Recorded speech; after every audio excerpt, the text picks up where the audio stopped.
Hello guys, we're back for episode 5 of the Infra-Red podcast.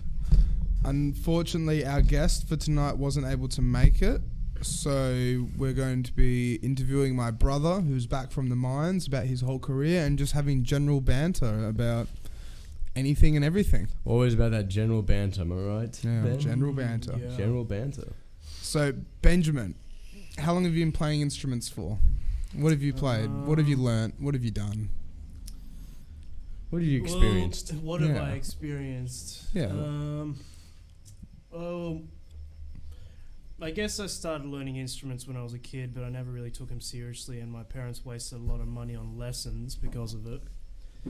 And I started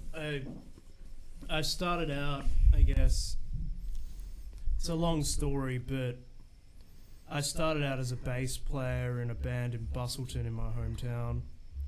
And that was mostly because I was just hanging out with a lot of people that played and they needed a bass player, so I just stuck my hand up and said, hey, I'll do this. Is that a 4-piece band though? Or it was 3 or 4. It wasn't very serious. It was just a bunch of kids playing in the garage, really, smoking a lot of weed and carrying on. Yeah. So you didn't really make any music then? No. Didn't record or No, we tried to record things, but it was just everyone was so all over the shop, mostly because of drug intake, that we couldn't really sit down and come up with anything. Yeah. All we did, and we just, everything was so temperamental. Nobody could stick to a schedule or anything and blah, blah, blah. So, yeah. So then I moved to Perth. I applied to study a diploma of music when I was 21. So that was How old are you now? 4 or 5 years ago. I'm 25 now. Yep. So I think I was 21 when I applied for that. Hold the mic closer to your mouth. So I applied for that and I got in. And I kind of did that for a year, and I played in a few different bands. It was kind of, I don't know. The lecturers and everything were really nice, but it was very disheartening because, long story short, the course, the way it was structured is you start the semester and you form a band with some guys in your class, with people that you hopefully have like-minded taste, and then you spend the whole year recording stuff, and then it kind of prepares you to go into the music industry. So just the whole year. How long did the course actually go for? Just for a year. Just for a year. It's a diploma of music for 1 year. Yeah. That's a really good deal. But keep going. So, but unfortunately, I don't, without sounding too pretentious or up myself, I didn't really click with anybody. Mostly, I think, because I was a few years older than everybody else. So I didn't, my taste in music was very different compared to the other people in my class. And because of that, I went through 4 bands. Every semester, every term, I was in a new band. So by the end of it, just because of different reasons, people pulling out, dropping out of the course, people just not showing up because they just weren't into it. You just couldn't be bothered. And so by the end of it, it was just kind of a solo thing I did by myself. So we had a performance thing, so I got up and performed by myself, did a few songs I wrote, and then just kind of walked off stage, and that was it. And got my piece of paper at the end of it, and was like, okay, cool. But at the same time, I was playing in another band with a guy I knew, but I don't know. We gig. It was a lot of fun, but at the same time, it was a very harsh learning experience. So it got to the stage where we were gigging 4 or 5 nights of the week, just open mics, whatever, just playing and playing and playing and playing, and that was a lot of fun. So I kind of lost interest in TAFE anyway because I was doing more music stuff outside of TAFE. So it kind of worked and it didn't at the same time, but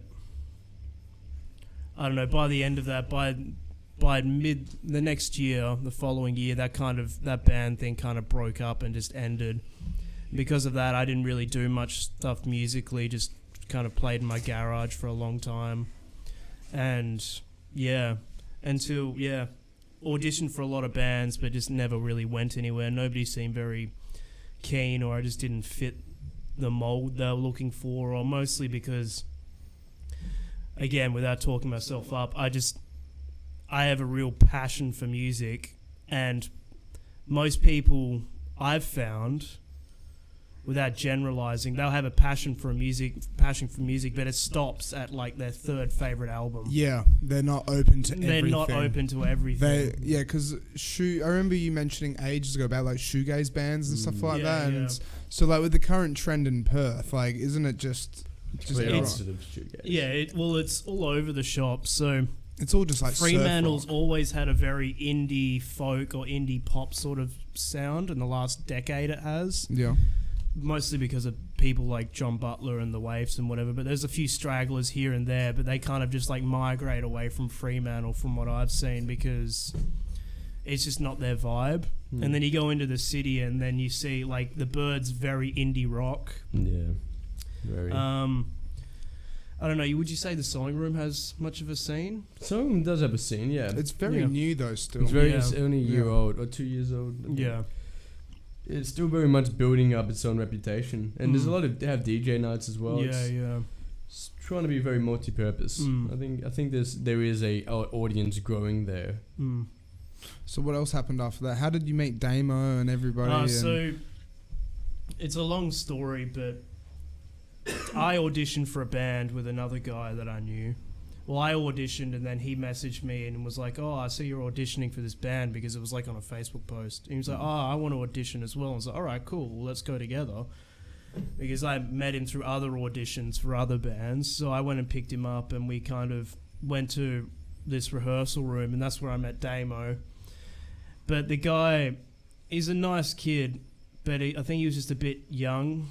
And a bit naive to the situation. So he wanted to start this shoegaze project, but he didn't really have any drive for what he wanted to do. So me and the other guys were like sitting down trying to come up with songs and whatever, and he was just kind of in the corner just making weird sounds and just like being really loud and obnoxious. So we were just kind of like, hey man, like, you know, we're gonna go do something else without you. Yeah. So yeah, and that started, and that was the Trouser Snakes, and that was a lot of fun for a good time, or a good while for almost so many a year. stories. And how many gigs did you play? It was only Damo, like you were in the Trouser Snakes as well, right? It was a handful of gigs. Yeah, it was only like four or five. And didn't you have a mascot as well?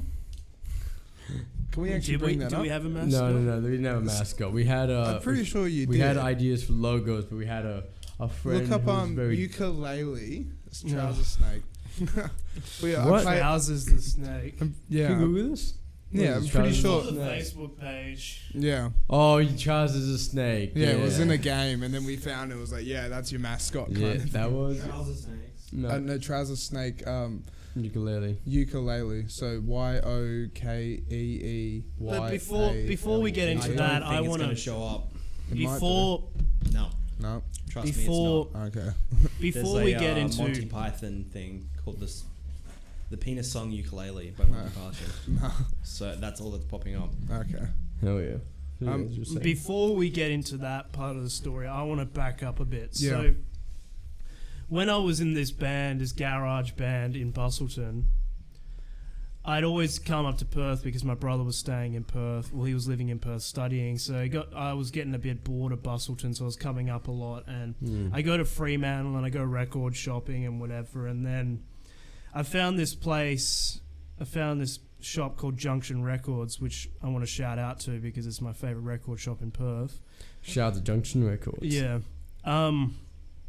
So I went in there a handful of times, and I hit it off with one of the guys that was working there, and he kept recommending me good albums. Like, he recommended me the Stooges' first album, which I was blown away by.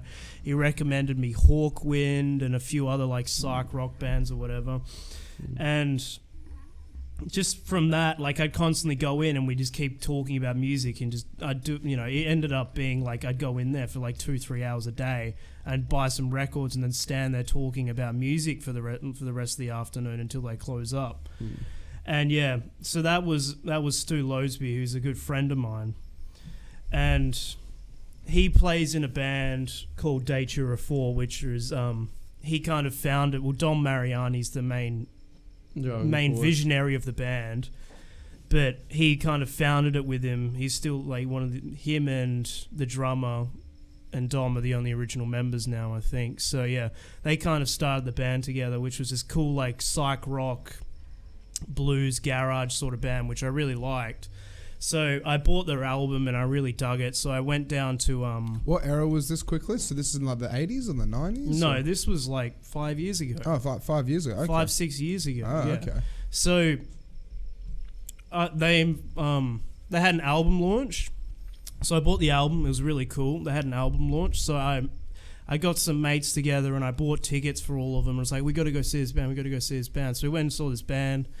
And it was just like, I was just blown away. They were awesome. I loved them. I just loved everything about them. It was like, just when I was thinking like, you know, heavy sort of rock wasn't really a thing anymore, like high energy sort of music, everything was folk influenced and whatever. Slow. It was just, it's very slow. I was just kind of like, wow, there's actually something still in Perth. Like, there's still something here, you know? So my mates weren't into it as much as I were, which was fair enough. They were kind of like off doing their own thing. So I was just kind of like, yeah, that was cool. So we went back to my mate's place and called it a night or whatever after. And then a few weeks later, I can't remember what I was doing, but I was coming back from Perth. Excuse me. And I noticed they were playing at the Prince of Wales in Bunbury. So I was driving through Bunbury. Like, I don't know, I must have stopped for fuel or something, but I saw this on my Facebook page. I was like, oh, cool, I'll go check them out. So I went to the Prince of Wales in Bunbury, and I got there maybe an hour before their set, and I was like, all right, awesome, perfect timing. There was nobody there. It was 100% dead, besides from like 3 or 4 people. What, the whole night, or? The pub was just dead. Yeah. I don't know, I can't remember if it was a weekend or not. It might have been like a Wednesday night, but it was just dead. But that's just Bunbury for you. Anyway, so I just remember walking in, they're all sitting in the beer garden. And I remember being so nervous because I was only like 20, 21. I was just really anxious about it. I wanted to go say hello and I didn't really have the balls to do it. And then I was like, fine. I just like manned up and went, fine, I'm just going to go do it. So I walked up to them and I said hello to Stewie and I said hello to their other guitarist and they invited me to sit down with them. So they invited me to sit down with them. And, like, we just started talking about Led Zeppelin, The Who, The Beatles, Beach Boys, you name it. Like, we were just talking about it for ages. And they got up and played their set. And, like, just as they were playing their set, I remember, I think it was a bachelor party or something walked in. But there was just this rough crowd of guys just walked in. And they were just causing a ruckus and just being a genuine pain in the ass. Like, they were playing a song and this guy came over and just knocked the microphone off the stand. Like... Wow. Stuff like that, and it was just kind of like, yeah, and it was like fucking, you know, just Bunbury, man. Ugh. Anyway, so we kind of hit it off, and I like helped them load their gear up and whatever, like load their gear into the van, and like, just yeah, was chatting to them about all sorts, just mostly music stuff, and then after that, we just kind of called it a night, and I went home. And that was just like, just I don't know. Some people it might not be such a big deal, but for me, that was. For some, I still remember it so clearly. Like just being this anxious kid and just like meeting these guys that were just so talented and just so nice and so genuine. It was just like, wow, like, you know, this is really cool. Yeah, where are these people? Why, yeah. You know, just bumped into them. Like, why isn't there more people like this? Especially in the Perth music scene. Yeah. So after that, I got invited to another one of their shows, but I couldn't make it because, I don't know, like priorities, I was working or something like that. But then they were playing the Bridgetown Blues Fest one year, a few months later. So I bought tickets for that and I went down there and we ended up, I don't know, I ended up like going to their set, but it was like, I felt so bad for them. It was like 39 degrees or something and they were like playing like an auditorium without a roof. So they were just cooking on stage. Yeah. And just like, I felt so bad for them. But yeah, so I went backstage after, like, they dragged me backstage and we were, like, hanging out. And, again, we were talking about, like, Fleetwood Mac and all that, like Peter Green's Fleetwood Mac and blah, blah, blah. So we ended up going back to their hotel they were staying at and just hanging out. And, like, I had dinner with them and stuff. And it was just, it was just really cool just to, like, I mean, they're 20, 30 years older than me, but it was just cool just to hang out with people that had same taste in music, you know? Just like-minded people. Yeah. Exactly. So, yeah. And then after that, it just kind of... So after that, I just started going into the shop more and buying more records and just hanging out. And, like, I moved up here. And then, like... It's just like... Oh, let me back up first. So after the Bridgetown thing, I just thought they were really cool dudes. And then I go home... And the guy I was living with at the time was like, "So wait, who are these guys? Like, what's their names?" And it's like I gave him the CD and was like, "Oh, here's them." And he's like, he looked up Don Mariani. He was like, "Dude, this guy's a big deal. Like, you don't understand. This guy is a big deal." And I was like, "Really? Like, I didn't know that. He just seemed cool. He liked music. So yeah, all right." So after that, I was a bit careful about what I said around him, but nah, not really. So. Yeah, so after that, I came up a few more times and went to a few more of the shows at Mojo's or in the city or whatever. And then Stewie said to me, "Oh..." So Stewie's the guy that owns Junction Records, yeah, right? he owns Junction Records now. He didn't at the time. Okay, he bought it recently. Yeah. But he said to me, when I first saw you, I mistook you for one of my students or something. I was like, "What do you mean students?" It's like, "I used to teach the diploma course at TAFE. Oh. I was one of the lecturers there." And I was like, I just assumed I recognized you from there or something. And I was like, "I've never heard about it." And he gave me all the details and told me I should look into it and blah, blah, blah. So hey, Alex, just a heads up, you're breathing on the mic. Didn't even realise. So he was the reason he was the stepping stone that got me into go to TAFE and study music. So nice. I have him to thank for that. Very good, yeah. I have him to thank for a lot of things. So, and then so like after that, so I went to TAFE, and then I'll never forget this. So I don't know. So they got booked to play a show at Rottnest, the opening for the Hoodoo Gurus. I think it was on Australia Day or something. This is a few years ago now. Yeah, it was Australia Day actually, because my brother was throwing an Australia Day party, but I blew him off to go to this Hoodoo Gurus concert. Yeah. And again, it was like 30, 35, 40 degree heat. Never forget, we got there. We walked into the green room, like unpacking all the gear and everything, and there's just like buckets of ice with Red Bull in it and food and whatever, and it was like, jars of just red and green M&Ms and what. Nah, not really, but like stuff like that. And we were just like, oh wow, like awesome, like they're really really nice to us. And then all of a sudden, I think he was their road manager or something, but the Guru's road manager comes in and goes very politely and just comes up to us and goes, "Hey, this isn't your green room. You need to leave." So he kicked us out and shut the doors pretty much.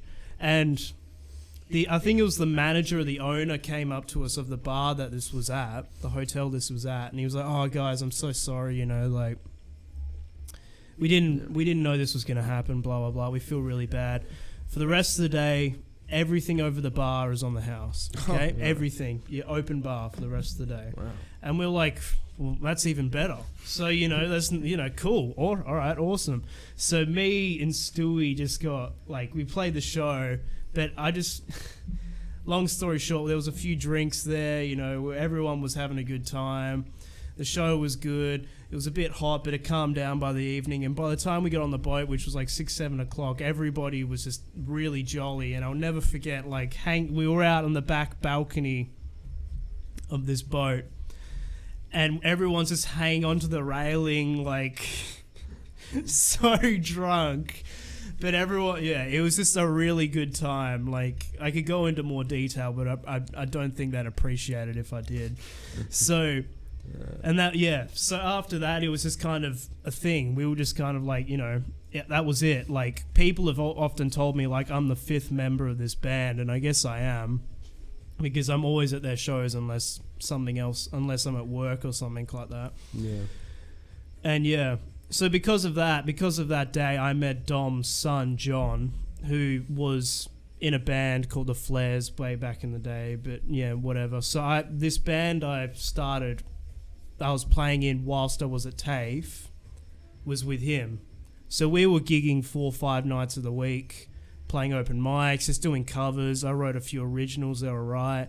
Played a few gigs, it was a lot of fun. It was a lot of a big learning experience, a massive learning experience. But I guess that's the way you have to cut your teeth, from doing this sort of thing. Yeah.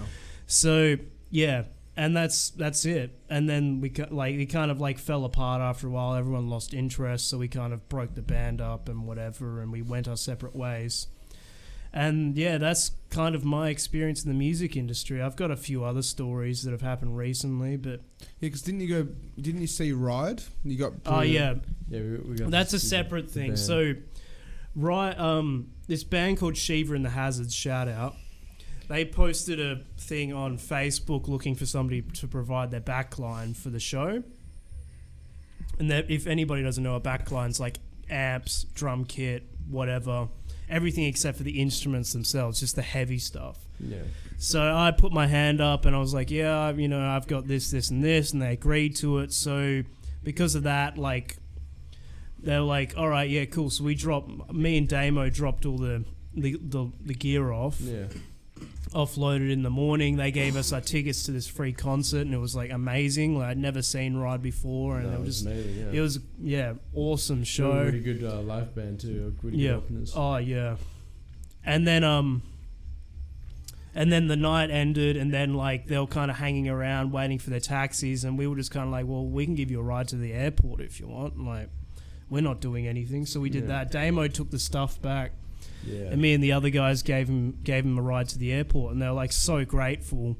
And it's just just doing these little things, people remember it. You know, that's what it's all about. Especially as a band, because the industry is so cutthroat that any goodwill goes a long way there. Yeah, because where are Ride originally from? Are they American or they're British? British. Yeah. Well, exactly. Yeah, but this wasn't Ride. This was the supporting band. the support band. Okay, but they just from over east or something. Yeah, they're from Melbourne. Yeah. See, that's still pretty cool though. Just some Melbourne guys playing a gig, and then you did a good favour by them. If you ever go over there, you might be able to hit them back up and stuff. Yeah, that'll be the dream. So, what venues have you played at? Because I know that you've done quite a few open mics and stuff like that over the years. What have you done? So I've played Mojo's 3 times. I've done the Sewing Room once. You've done the Frio Hotel. The hotel. The National. So the National became my stomping ground for a long time. It was the South Street Ale House and the National Hotel in Fremantle. Mostly because the open mic scene there was just I haven't been there recently, particularly in the National, but the people that ran the open mics were very nice and always very they give you criticisms, but they'd be honest about their criticisms and they'd be very polite about it as well. So it was a great place to learn, just great place to catch up with your mates, grab a free drink because you're playing, and just have a good time. So because of that, it was a real party sort of environment. So the National, I don't know. The National and I have a rough history. I don't drink anymore. I've been sober for almost 14 months. Cheers to me. Yeah. What actually drove you to be sober? Just to be healthier, or? It's a complicated story. So yeah, mostly just to be healthier because I used to be really overweight, and alcoholism runs really badly in my family, I found out.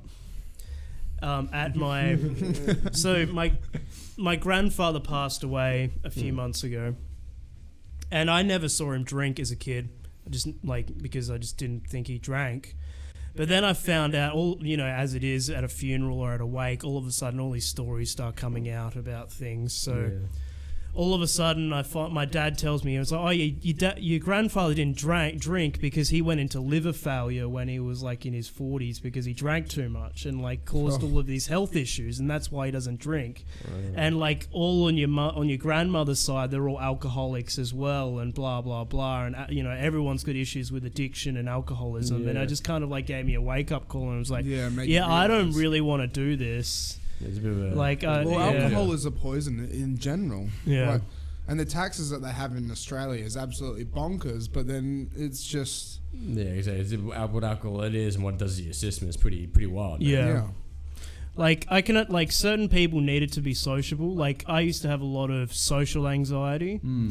But it's funny, once I stopped drinking, that just completely went away.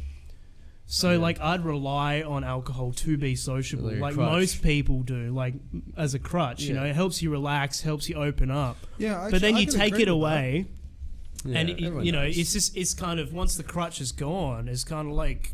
Yeah. You're able to see on both sides of the fence and realize, you know. Yeah, so like just comparing that with what I've done in the past, it's a similar thing. Where like when I was younger, I used to go to Capital all the time. When I first started going to Capital with Andre and Anton and stuff, you know, I would drink just to try and get over that that anxiety and just like be able to be social and relaxed and chill.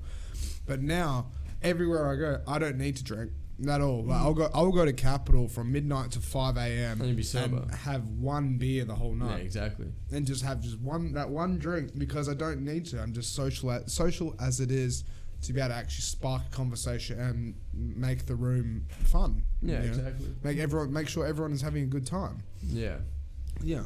There's a lot. Yeah, exactly. It's I think there is I don't think there is a growing trend towards people not drinking, but I think. It's like anything. As you get older, I think alcohol becomes less and less a part of your life. Yeah. As you got a drinking problem. Well, that's it. Yeah. Well, it's kind of... It's like, you know, I've got a lot of, like... I guess I'm a bit of a social butterfly. I've got a lot of different social circles. I don't really think that runs in the family, but yeah.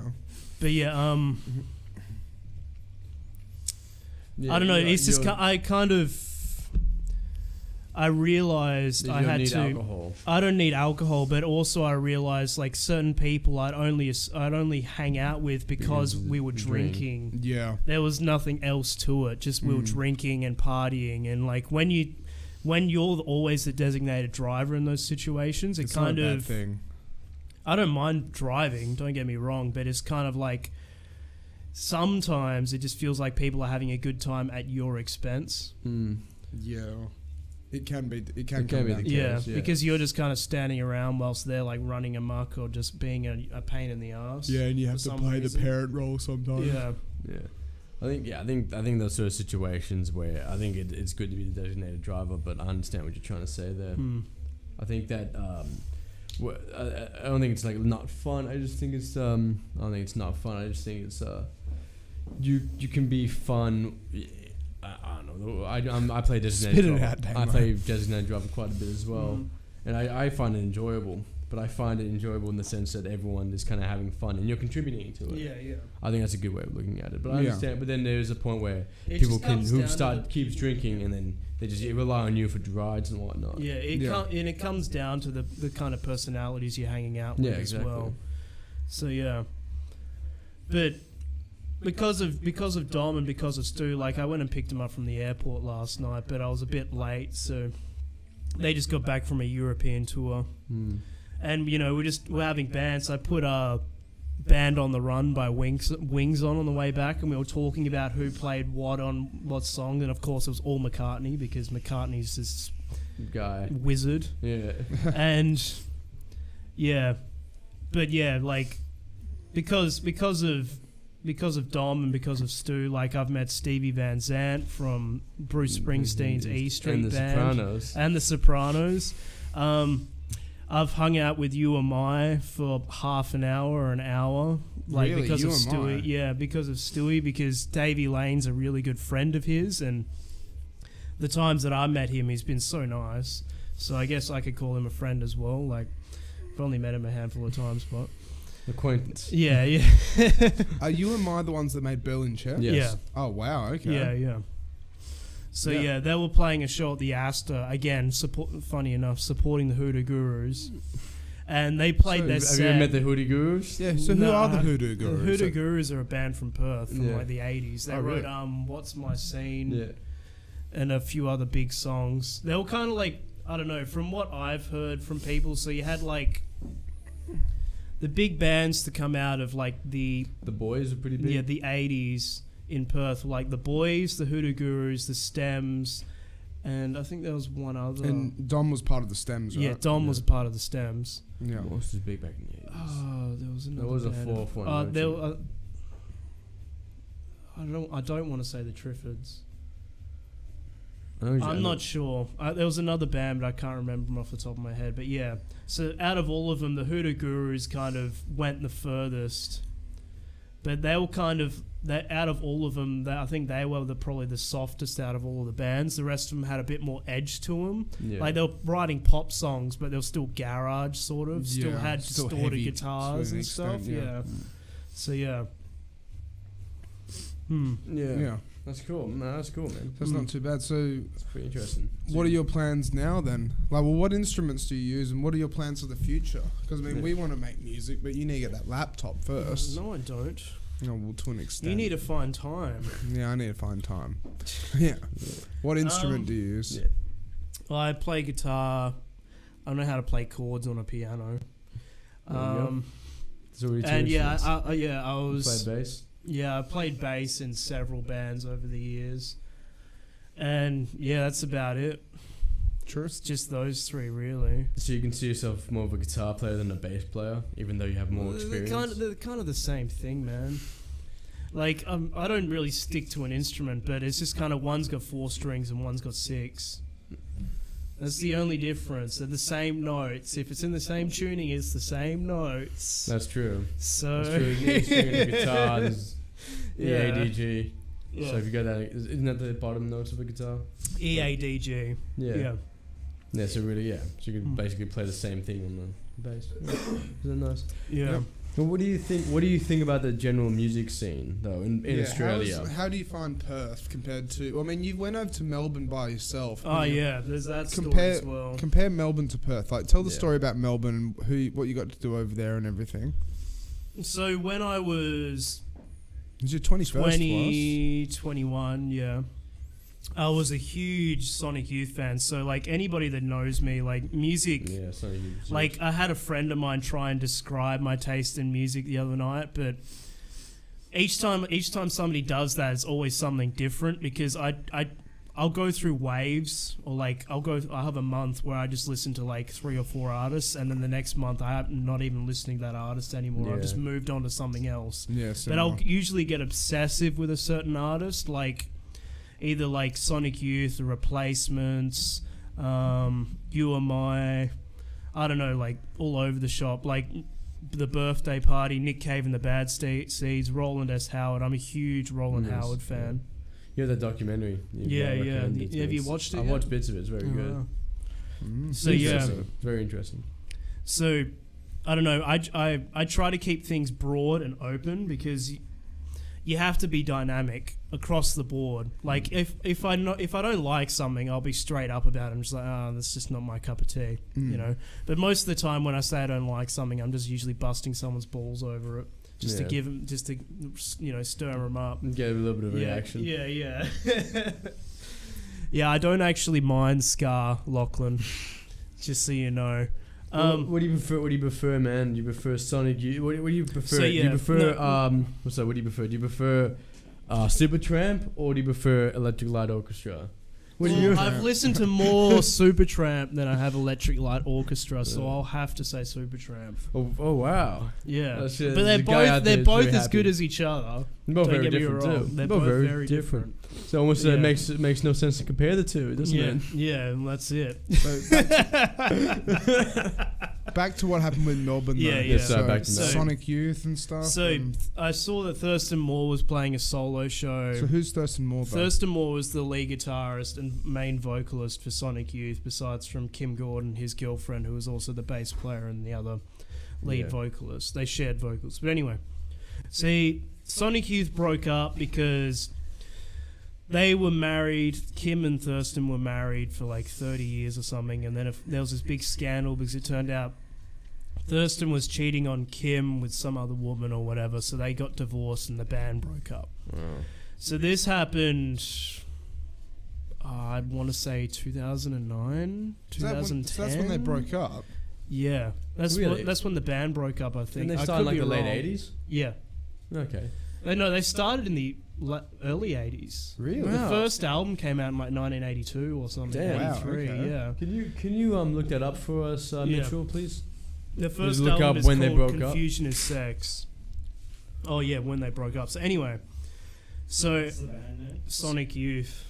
Like Sonic, like the Hedgehog, and then youth, as in YOUTH. yeah, young people. And see, it's so sad because so many people won't know this music Yeah, anymore. no. Well, I'd heard about him, but it wasn't until Is this the American rock band? Yeah. yeah.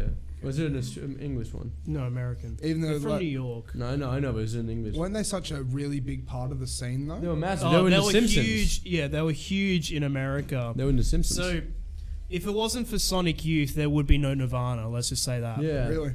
So 2005. Sonic Youth championed a lot of bands. So they were, as I said, around from the 80s. Formed in 1981. So they were just steadily putting out albums, and they were starting to get a name for themselves in New York, and were just like kind of had their own sort of scene. And because of them, like their first national tour, they got Dinosaur Jr. to come on tour with them. Well, by the time they got to the 90s, so they put out a few good albums, and then they put out like what people consider their trifecta, which is Evil, Sister, and Daydream Nation. So like hardcore fans consider them to be their three best. And they're wrong. And then after that, but it's funny because after that they put out after Daydream Nation they put out Goo and Dirty. Could which you look up are their discography so you can see you that can scroll down, you can see it. with album covers though? So long story short, Goo and Dirty are considered their most mainstream albums. And that was because they came out in 91 and 93, I want to say. But they're kind of like... So, sorry, let me back up a bit. So they released Daydream Nation. Because of Daydream Nation, they got so much attention within the music scene that they got signed to a major label, Geffen Records. Geffen Records came to them and went, hey... your next album we think is going to be a hit. Do you know any other artists that could be worthwhile, putting out? So Goo came out in 1990. So they put out Goo, and then all of a sudden they're like, wow, like your stuff's really popular. Do you know any artists with similar names? And they're like, well, we got this band Nirvana supporting us at the moment. So do you want to sign them? Well, And they're like, okay. So then they signed them, and then a year later, Nirvana. Nevermind came out. Yeah. And they were huge. So Sonic Youth have they've kind of like one of those bands that kind of just hung around for years and years and years, and they just had they have a dedicated following. They have a cult. They have a massive cult following, but they kind of got mainstream success, but they didn't. You Just heard the from names. Yeah. So long story short, Thurston formed a new band. It's called the Thurston Moore Group, which was with the bass player Deb Googe from My Bloody Valentine, the original drummer from Sonic Youth, and a new guitarist, and they were playing Melbourne and Sydney. They don't tour over here because they don't sell enough tickets, unfortunately, like most international artists. But anyway, so I was like, I love this band. This is the closest thing I'll ever get to seeing them live. I have to go see them. So I saved up some money, bought a ticket to Melbourne, bought a ticket for the show. And I was like, but if I'm going to go over there, I might as well spend a week or two there. So I spent 10 days in Melbourne. And because of that, I stayed right in the middle of St Kilda, which I was unaware of was like the happening spot in the 80s for music. Like Nick Cave and the Bad Seeds, the Birthday Party, Roland Howard, they were all from St Kilda. And, what's his name? The singer-songwriter, I forgot his name. He wrote, all big things, little things grow. You know what I'm talking about? I know the song. I don't know the artist. Damn it! I don't know the artist, But yeah. The St Kilda. So yeah. So St Kilda was a real happening spot. So I was just kind of like, I kind of got there with no plans in mind. I kind of bummed around, walking around the streets, just kind of like whatever, doing my own thing. Then I stumbled across Chapel Street, which is like the happening Paul street. Kelly? Paul Kelly. Oh yeah, Paul Kelly from St Kilda. Pretty sure I he's from didn't know St. Can you Google that? But I know he's from Yeah, Melbourne. not the hip hop Paul Kelly though. No. No. Paul different dude. Kelly. Who's Kelly, the hip the hop Paul internationally Kelly? acclaimed artist. But who's the hip hop Paul Kelly? There's Paul a Kelly. Yeah. There is a hip hop. He's from Adelaide, Oh, there you never go. mind. Sorry. I knew he was from South the area. Australia. Wrote the best Christmas song ever made. There you How to Make Gravy. I heard about that. Gravy. Yeah, I've heard about it's that. such a good song. But anyway, so I was just kind of bumming around Chapel Street, which was like the happening spot in St Kilda. It's like they have like, I don't know, there's countless bars and nightclubs just all on this one street with trams coming and going. It's like this awesome strip. Like I really want to go back there. And I was just kind of walking along, minding my own business, and I stopped. I was walking and like I don't know. I think somebody bumped into me or something, and I stopped in front of this bar that was playing Black Sabbath, and I was like, oh. Well, this sounds like my kind of party. So I went in there and I sat down and I started talking to the bar guy behind there. This bar was called the Yellow Bird Bar. Yeah, I went there. It's a beautiful bar. It's like a Mexican-themed Day of the Dead sort of venue. It's cool. really cool. There's posters everywhere though, and it's just like dim lighting. It's just like really cool. So anyway, I was just hanging out there. And I started talking to the bartender, and I told him that I came to Melbourne just for the show and whatever. And he's like, "Oh, you're a muso. We've got a few musos that hang around here." And I was like, "Oh yeah." And then maybe half an hour later, this guy walks in carrying this guitar, and he sits down at the end of the bar, and he puts his guitar down, and he's reading the newspaper. And I walk up to him and go, "Hey, like, what kind of guitar you got in there?" He's like, I got a Les Paul, Gibson, blah, blah, blah. And it turned out it was Joel Silbersher from this band called God, which were like this proto-grunge band from the late 80s in Melbourne. They were only like 14 when they released their first single, but they were massive. Yeah, that's the song My Pal God. Yeah, right? My Pal by God, yeah. So he recorded this song where he was I think he was like either 14 or 16, I can't remember exactly, but yeah. So I was just chatting to him, and we were talking about music and whatever, and it got to the stage where I came back the next day, and we just kept talking about music, and he kept teaching me stuff and whatever, and we were just chatting a lot. Really interesting guy. Had a real knowledge of literature as well, which I really liked, because I've always liked books, and he was just on a whole other level. Like, we're talking about Charles Bukowski, Hunter S. Thompson, F. Scott Fitzgerald, and like all sorts of stuff like that, all sorts of authors. So you like kind of like almost like the grungy sort of arts, like Charles Bukowski, and Hunter S. Thompson. Yeah. Guys like kind of live on the edge. Yeah. So he was very much like that, real interesting guy. So we kind of hit it off, and like we became friends and whatever, and blah blah blah. And then kind of like I was just kind of bumming around again, just kind of like I just going around Melbourne, just having fun.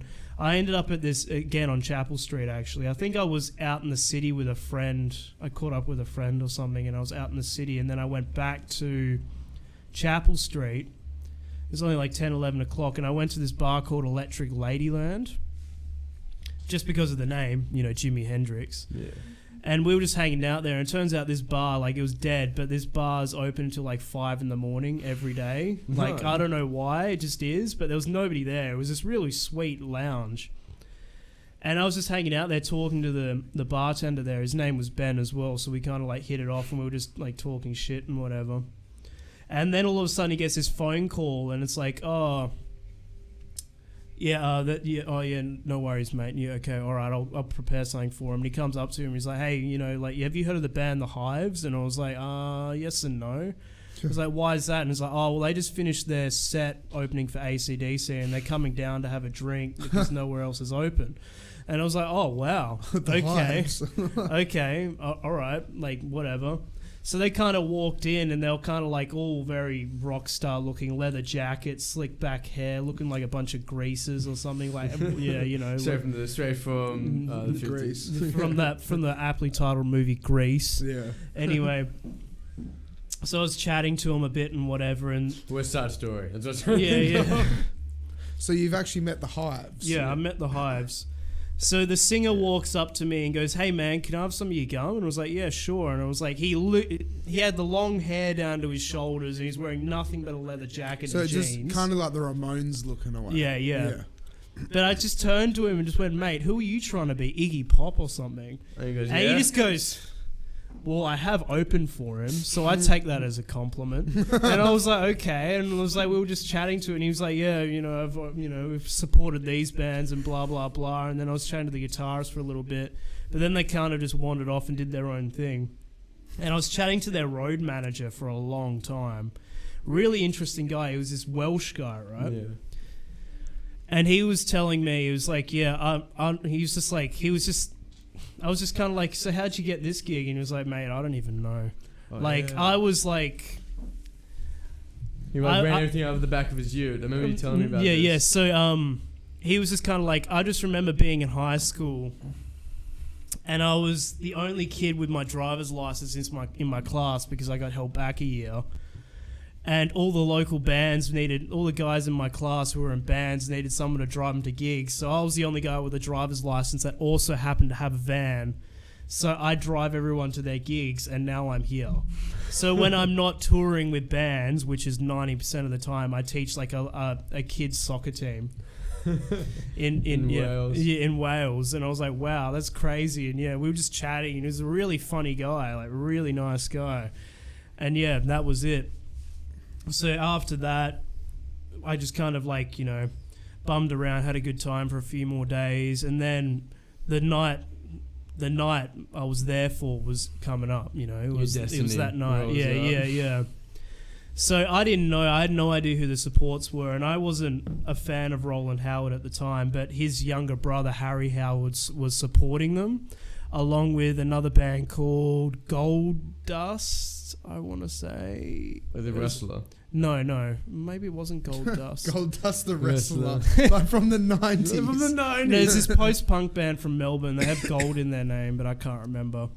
Anyway, so I was just hanging out, and I was kind of by myself, and I was a bit awkward and whatever. So I was just kind of standing there by myself. I was kind of standing next to the merch table because I didn't know where to stand, and like the mosh pit was packed, and I didn't want to get amongst that because it was getting pretty crazy. But it was a great show. And then I hit it off with the girl in the merch desk, just chatting to her and stuff. And like when she found out I flew from Perth, she like gave me a heap of free stuff because it was the end of their tour. So she gave me like a copy of their album and like some bags and whatever. And she was really, really nice. Wow.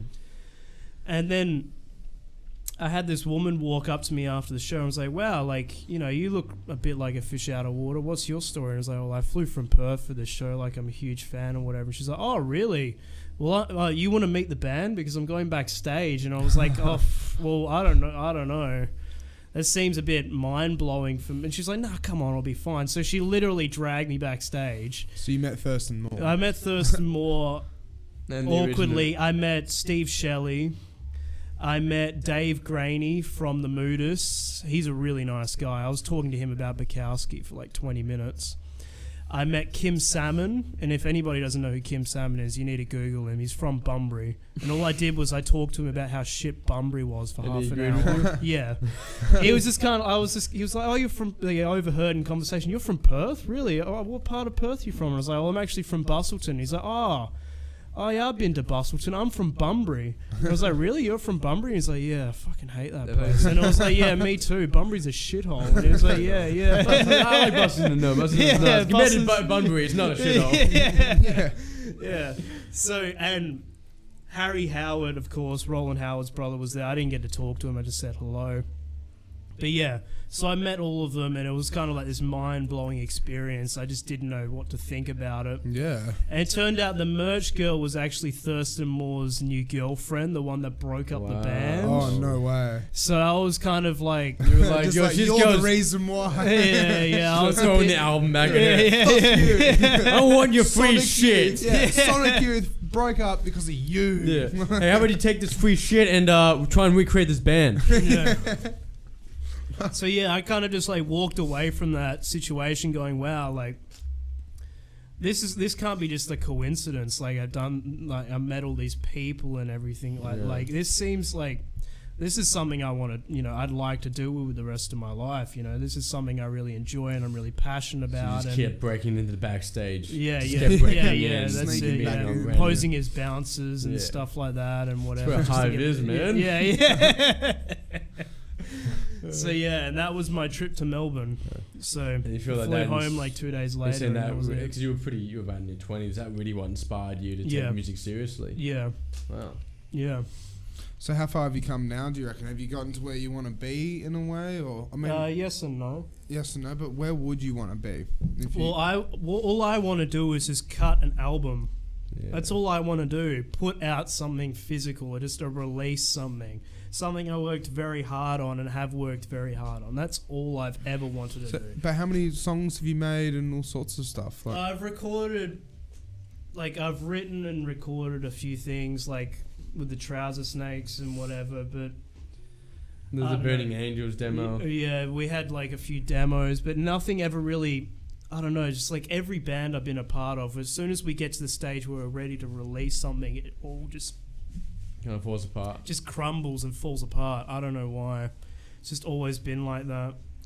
So, you know, that's all I've ever really wanted to do. At this stage, I don't really care. Like, I feel competent enough as a musician these days that I feel like I don't think I've got the chops, but I think I think I could stand amongst my peers, I guess. In most of the bands in Perth. Yeah. It's just, I don't know. Like, as much as as I said, I've got a lot of friends that I have a lot of like-minded friends, but at the same time, I've always felt like an outsider. Like, even with my taste in music, like, I've yet to meet people that have patches of similarities. Like, I'll meet people that are really into the Replacements, but they hate Black Sabbath. Yeah. Or they'll be really into the Birthday Party and Nick Cave, but they hate power pop. Yeah. Or they're really into post-punk, but they hate Susie and the Banshees. And it's just kind of like...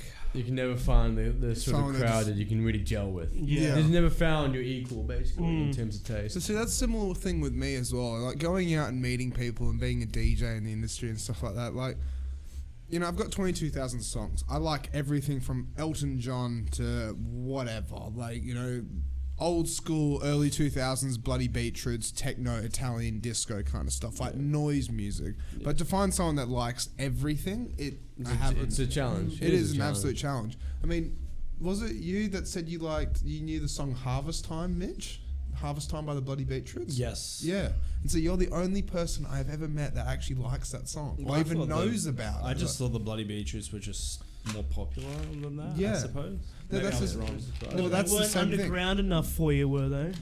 No, see, like, that was just it. But that was like in the early days of Italian disco when they were trying to really push their own style and genre. Well, I don't really know if I'd call that disco though. No, like some of the other stuff they did was more disco. It's more that's. I think more noise. I think I know the song and I know the Bloody Beetroots and I know the Bloody Beetroots songs, but I think me and you were into the Bloody Beetroots for two different reasons. Yeah, exactly. Yeah. I mean, I what was that Italo disco band and have the famous music? I think there's a really popular music video. See it pop up on the YouTube algorithm. It's the blue aqua creatures with the red eyes.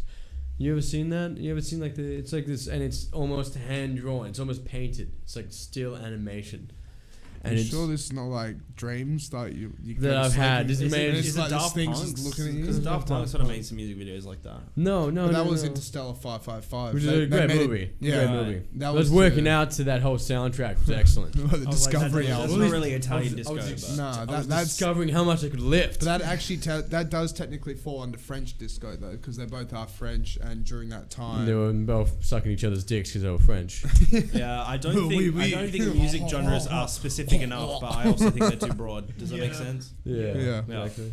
I think it's good. It's good to have a music genre because then you can say that's that sort of style. It's a human condition. We always want to put something in a box. We want to be able to identify. We naturally categorize. Yeah, exactly. But see, like the one have a category. But then you get out of hand with these subgenres of stuff. Like you get punk, and then somebody goes, I like country music and play punk music. But then okay, you've got now like you're cowpunk, post punk, and metal punk, and all this. And you got like that's too far. Like there's punk. You got porno grind and stuff. But see, that's how I feel like the hip hop industry's gone as well. Like with how it's actually gone from like, you know, 90s more soulful and meaningful and whatever, but then it's just like today's day and age. You got the SoundCloud, you got cloud rap, you got the whole the R&B Anderson .Paak. You got those fat trap beats under it. Yeah, you got trap, you got the real drill, you got grime, you got all these bizarre genres, and even then it's about the genre itself doesn't really matter. It's about where those songs originate from. Exactly, but like in the 90s. Like stuff in hip hop. Because grime didn't actually come out of hip hop, it came out of garage. Yeah, exactly. And it came out of weird. Yeah, and it's all that's why a lot of it's actually drum and bass. A lot of it's still drum and bass. Yeah, isn't that more UK orientated? It's grime is UK. Of course, grime is UK. I'm just talking No, genres. he's 100% right in that a lot of the whole grime sort of scene came from drum and bass and also reggaeton, and so all the whole West Indies who came into. Yeah, that's why a lot of them rap that accent. It was very, as far as I'm dancehall as well. Very influenced by like the Mediterranean increase in population in London at the time. in the West Indies and whatnot. Well, exactly. Yeah. It's all but you call it grime because it's in the UK, and it's like what you we said. all know that there'd be no punk rock if it wasn't for garage rock. Exactly, and it's sort of this thing where you can sort of map the influence. Well, that's what I'm saying. Like grime, which is what we would consider more like hip hop, it's actually drum and came bass. out of not even out of drum and bass. It came out of garage, which came out of like rock movements. Yeah. So it's not like. But see, everything's If progressive. anything, it's in a like way, hip hop rock. It's weird. Everything progresses into another genre. It's just like how the birth of dubstep, in the early 2000s. You got dubstep, but now you've got like grunge and you've got trench and you've got like rhythm. and rhythm and all these different subcultures that are just. Do you mind if I take a little bit of a break, mate? Sorry. I'm going to go inside. Okay. I'll go back. What, are you on the toilet or? Yeah, I gotta go to the toilet. Okay. Gotta visit the little man's room. Huh? Okay. Well, now that he's gone, Let's talk about the hard stuff. what do you think of Damo? Yeah. Nah. So talk about the what? The hives stuff. Do you say Oh no, let's talk about the hard stuff. the hard stuff? But yeah, I don't know. It's you can talk about when it comes down to the progression of music, like every market is very different. So like I don't know what it's like now, but I know the British scene for a long time was hugely tied into fashion. Yeah. Like, as much as you might want to deny it, like, okay, so you got your 90s Britpop and everything, and that was when like mod sort of looks was starting to come back in. You get sideburns, bowl cuts and everything. Yep. With your punk stuff, it was all safety pins, leather jackets, like rocker sort of Yeah. 50s rockabilly sort of styles, but just a bit more tattered. Yeah, and it's exactly what's happened now, where it's like you got the garage scene, like all the UK massive influence of just like drum and bass and this and that and blah blah blah. But it's like the whole bucket hat scene kind of came in, and everyone wearing tracksuit pants and doing this and doing that. It's and the like, same with grime. Like, I was watching a Vice documentary on grime and the history of grime, which is why I know it came out of garage, not from hip hop. Yeah. But they speak about it as if it was like a lifestyle, not a music genre. Exactly. Yeah. And that's similar to like, But it's see, how every music genre gets going. It starts as a lifestyle, Yeah. and then it becomes a genre. It becomes a fad and then becomes an actual yeah, thing. exactly. But then that's where it really comes down to as well, because it's like, so if someone was, what would you say, Mitch, right, and Benjamin, right? Benjamin would have, like, because obviously we're DJs, electronic and everything like that, but between the ages of 18 and whatever age, or whenever they start kind of getting into, fads and scenes and stuff like that, when do you reckon people stop going out?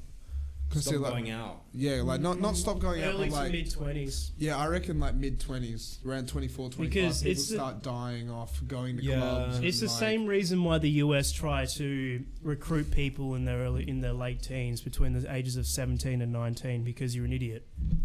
Yeah. You're impressionable and you can't think outside the box. But see, that's why they get people like Ariana Grande and stuff like that. because you're then- super impressionable. Yeah, or One Direction, or Yeah. is it Disney kind of thing? Yeah. With all the what are those boys called? Jonas Brothers. Yeah, and all Jonas that. Brothers and shit. And that's the thing. It's like between the ages of 18 and I guess 25, when you're legally allowed to go out, unless your brother or someone else has influenced you, you can actually kind of like, like the genres kind of, they don't die off, but they stick around. But then it just, at the same time, it's like the new generation of kids come into the scene kind of thing and have their influences of their fashion and this and that, and actually change the direction of the way the scene is heading, don't you think? To an extent? I don't necessarily think that the direction of the scene necessarily follows pop anymore. No, Yeah. it doesn't. Yeah, it's not pop So- music, no. Yeah. Because like you talk to anyone nowadays and you'd be surprised what they're into. Yeah. Like if you go like the 60s to 70s, if you ask somebody like, oh, who's your favorite art? It's the same for everybody. They all have the Yeah. same. The Beatles, But that's fucking because Queen. that's because of the birth of the internet, though. So then you have things like Well, yeah, that's Spotify. what I mean. You've got the internet here. We're in the internet age, Yeah. and so pop doesn't dominate like it does, like it did back And then. again, like it's real interesting. Okay, you can put this down to a case study. So, have you heard of the 80s and 90s New Zealand psychedelic movement?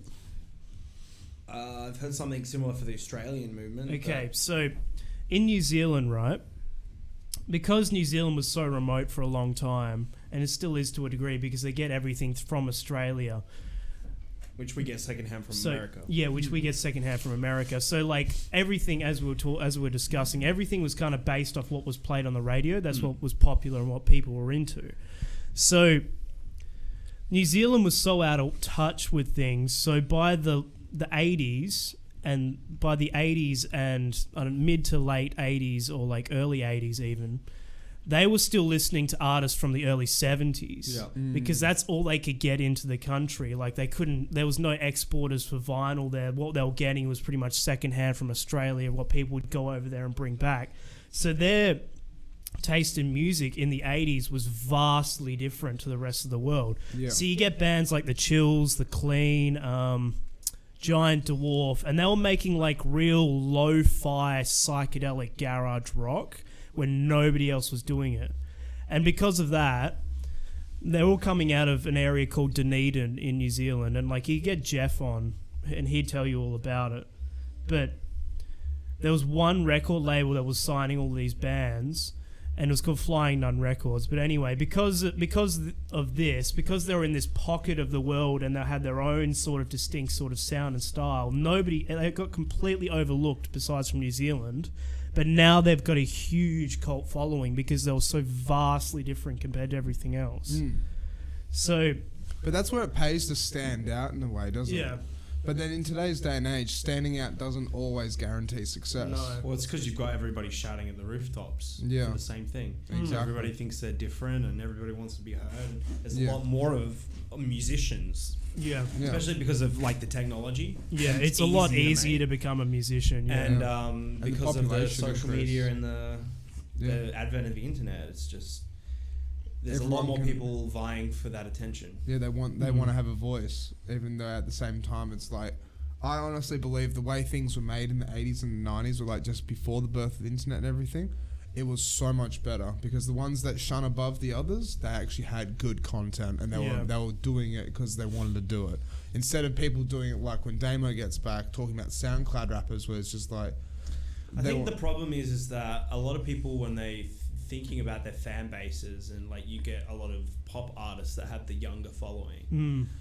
I don't think that necessarily would have played like because music culture back, you know, in the 60s, 70s, 80s, 90s was a more mature scene. Yeah. You didn't have young teenagers. You get a few exceptions. Like but for the vast majority, it wasn't open to them because exactly. it was mainly Festivals word of and all sorts mouth. of stuff. And You had to be like, you had to be a certain age or a certain mentality. Yeah, or part of a certain culture or demographic to be able to get invited to it and stuff. But these days, you get these pop groups that just target a demographic and to stay with that demographic. Like a friend of ours, he was setting up for 5 seconds. I think it's fine to go after like young kids. Obviously, your music has to match the.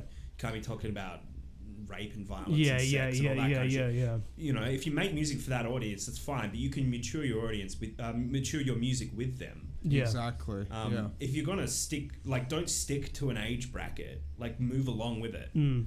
Yeah, ride your wave. Don't like get onto another wave. Yeah. So a similar thing with like Linkin Park in a way, but it completely backfired on them. I'd say the reason why is again, I have a friend who would argue till the death. Really? That. But about again, that whole Linkin Park thing because he thought it was genius. Like the way they not sold out, but the way they monetized. Well, it's one of those things, okay? Because as an artist, you want to be out. You want to diversify. You want to change. You don't want to be stuck in a box doing the same thing. But if that's not going to guarantee you sales, all of a sudden management's going to go, well, no. We want you doing the same thing. If you want to make cash quick, that's the way you do it. I mean... So, like, a friend of ours, he was doing setup for 5 Seconds of Summer at the Perth Arena, and he was chatting to one of them or something, and he was just kind of like, man, our demographic's like 14 to 16-year-olds or something, 11 to 14-year-olds. Yeah. And that's been our demographic for years, and we make profit off that, so we're not complaining. Yeah. And that's just the way it is. But that's exactly it. And that's what I mean as well. It's like, imagine getting a message or an email saying, hey, James Cameron wants to feature your song in Transformers. Yeah. And it's like, well, and you're going to get paid $1.5 million or something like that for your song. Yeah, we'll do that. Why So not? it becomes like, and you see this all the time. Like you get artists, like you can even go back. You get artists that have like albums that just didn't sell or whatever, and they'll like only sold because they were backing off the last album. So you can take Lou Reed for example, right? So he was in the Velvet Underground. That never went anywhere because it was an art project. Then he released a solo album, didn't sell, was critically panned. Then David Bowie came along, produced Transformer, which was massive, had Walk on the Wild Side, Perfect Day on it, all that. And then after that, this is why I respect him so much. Well, if he was still alive. But anyway. About Bowie.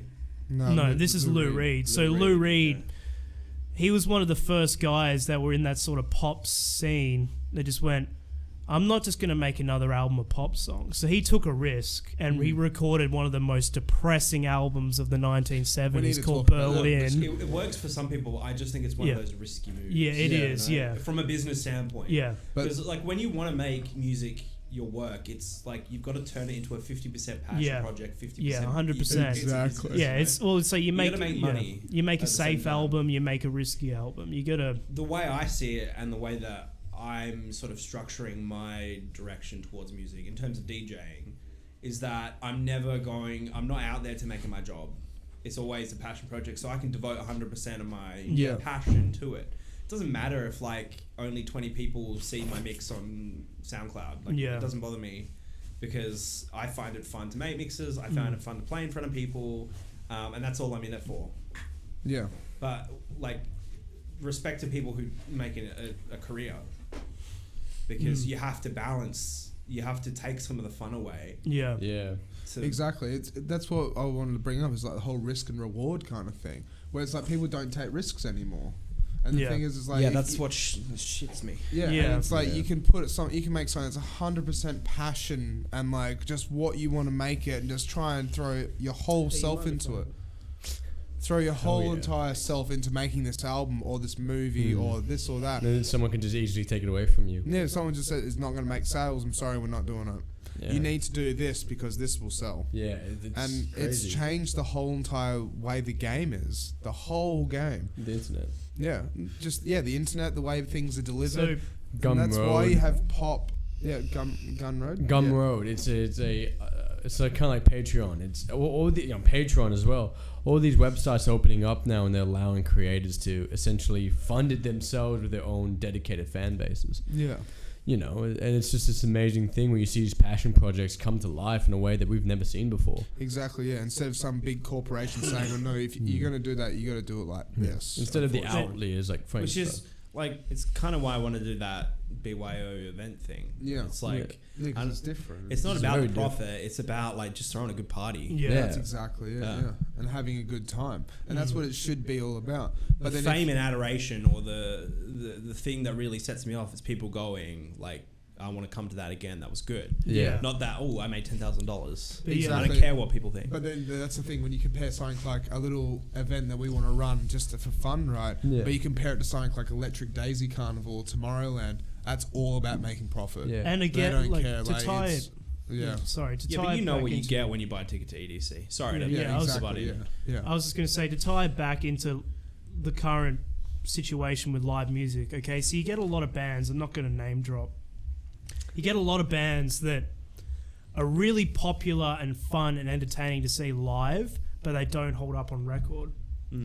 They don't have the right direction. The songs just aren't there. But when you see them live, they're great. Amazing. They're amazing, and they sell out arenas and stadiums. And you're screaming along to the lyrics. And you're screaming along to the lyrics. But then on record, they have no idea what they're doing, and it just falls flat. And because of that, they don't sell records. Yeah. So it comes down to, what do you want to do? You want to be an entertainer, a performer, or do you want to be an artist? But isn't that the Grateful Dead argument? Because the Grateful Dead could never really nail that solid studio album. Well, you're going to see, we're going to see more and more of that too, because the money in the music industry is coming from performing, not from selling your album. Exactly. So you can, who fucking cares if your album's flop? As long as you're selling stadiums out, you're making money. Exactly. Not to boast, but one of the funny things about playing at Lucy's Love Shack, whenever I get a gig there, I am an entertainer. That's what I try and do. I jump around, sing along, get people to dance with me, pull girls behind me, put my headphones on their head, get them to do the boogie and do all sorts of shit. Yeah, that's part of DJing. Yeah, that's part of DJing. DJing isn't being an entertainer. But then the DJing in itself isn't, but like... The second last time I played there, right, I tried just to put on such a high energy, good set, right, that at the end of it, there were some American people there. They came up and were like, can we get a photo with you? We don't know who you are, but we've had such a fun night and we loved all your music. And they actually came up and put their arms around me. I had two people there, like a guy and a girl, the married couple or whatever. Yeah, like wow. 30s So or if whatever. you guys are listening on the stream right now, hug your DJs. Yeah, hug your Hug your DJ. DJ. Tell them they're worth Kill it. your DJ. Kick a ginger kill day. them. The Smiths. Just kill them. You can come up and kick me if you Hang want, as the long as you DJ. tell me it's Hang kick a ginger. the DJ. Yeah, that's the song. But that's Sorry, I forgot. But that's the thing, though. It's like, would you rather go to a club and you see someone sitting in the corner playing music, not dancing, not having a good time, or would you rather go somewhere and it's just like the whole place is just fun? Oh yeah, it also depends what kind of mood you're in, because like I've been to Berlin, man. Yeah. And so it's like a mix of that. Well, all the DJs are like that, but I think it's just part of the The culture over over there. They're playing like acid house and Yeah. deep cut techno. But they and hell stuff. into it and jumping around. They're and like, bopping their heads, but they're not. yeah, they're not going. They're not off hyping it. If you the say crowd hello up. to They're them, not they on the say mic. fuck Yeah, off. they're just like. They're not doing these massive build-ups. Yeah. So when you go up to them and say It's just hello, all they tell you to fuck simple- off. They don't like you. They don't want you Basic kind of there. stuff, Just yeah. for them. But see, exactly like what you just said there, Mitch. When I went and watched Kasaffelstein over in Melbourne, right? When I went and watched him, all of the artists before him, they were cool. They were really great.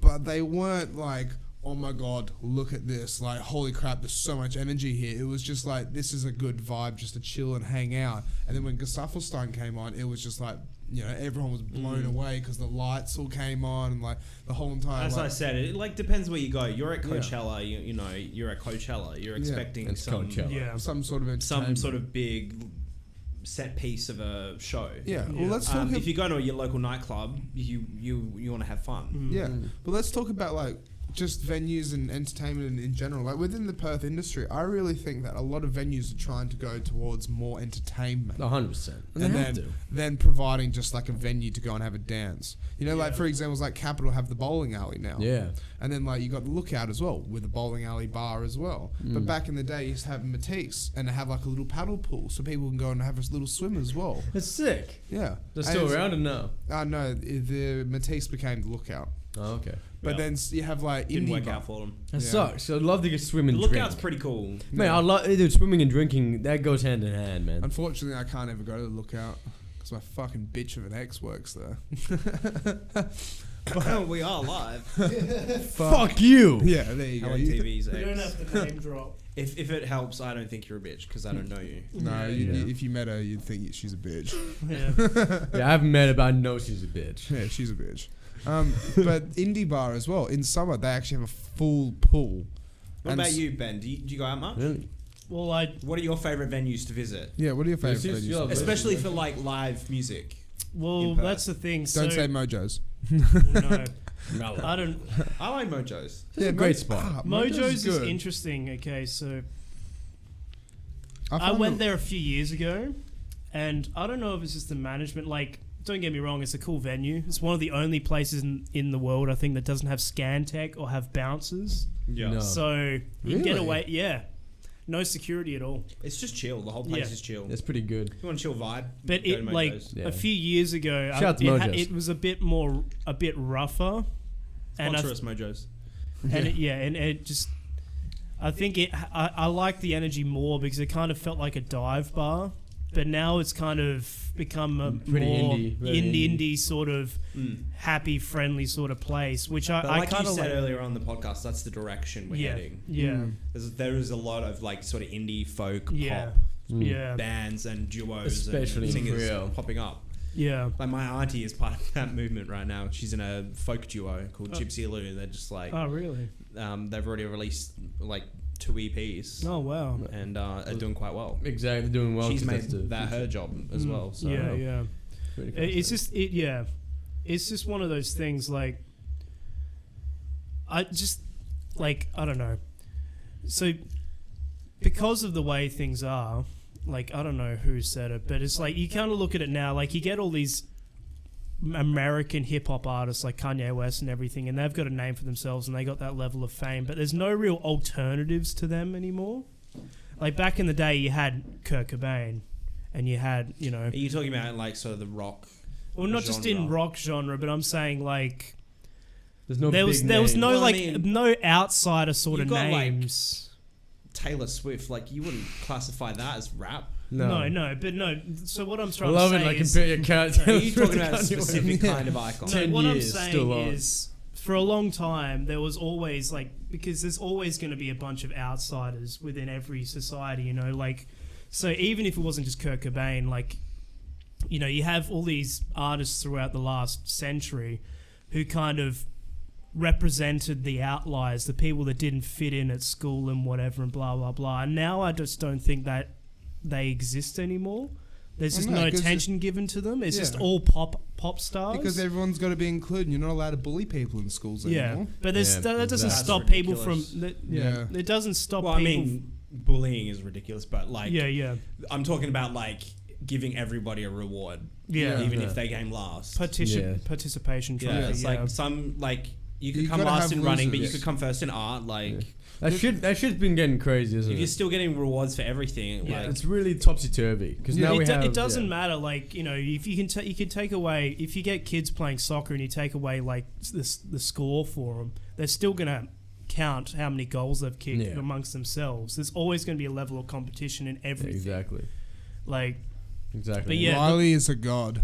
the point I was making was just kind of like, so in the 90s you had Marilyn Manson, you know, Trent Reznor or whatever, and even like in the early 2000s you had bands like Linkin Park and whatever, and they kind of represented like the scene kids or the people that just didn't fit in. But these days I just don't think they're just as prominent as they were. Before, people would push them because there was a large demographic that would buy their albums and go to their shows. Yeah. You get what I'm saying? Yeah, so similar thing with like AFI back in the day. yeah, it's like no one representing the average. Yeah. The alternative. Exactly. And so, yeah, well, I mean, like, so, like... Can you put up Lil Uzi Vert for me? Okay. Thank you. Sorry. So, for example, though, right, it's like this all-time Please. no money, this emo punk night I do. Yeah. It works. We get a good demographic. You just want the wiki page? We get people... Like, you look up a photo. So I look up a photo of him wearing the Marilyn Manson chain. But see, like, we get people in and stuff like that.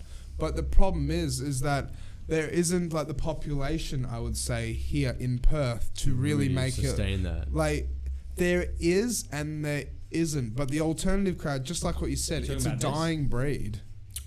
That's exactly... No, not that. There's the... He has a chain. Yeah, that one. See that? He actually has a Marilyn Manson chain. God.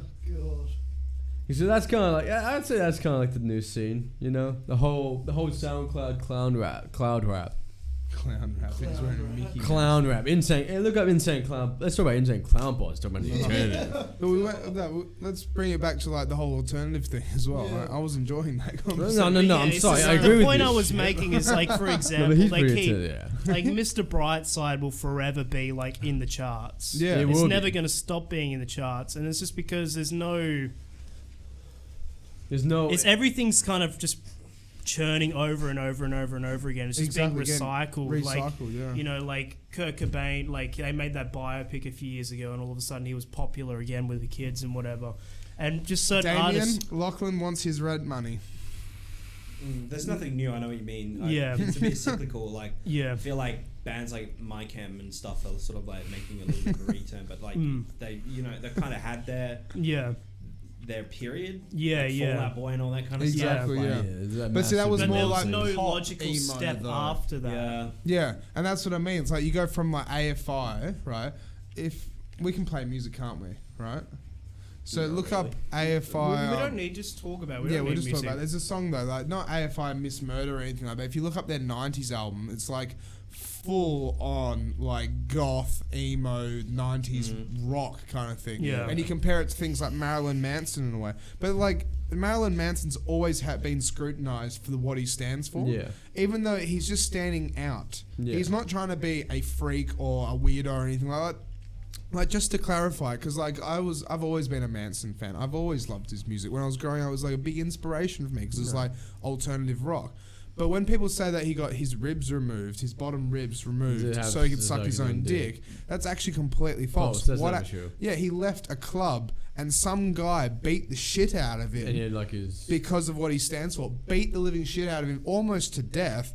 And when he got taken to the hospital, the only way he could survive was by getting his ribs removed. Like the bottom 2 ribs. And the reason why is because they were so fractured and they were causing internal bleeding and shit like that. From how bad he got beaten up.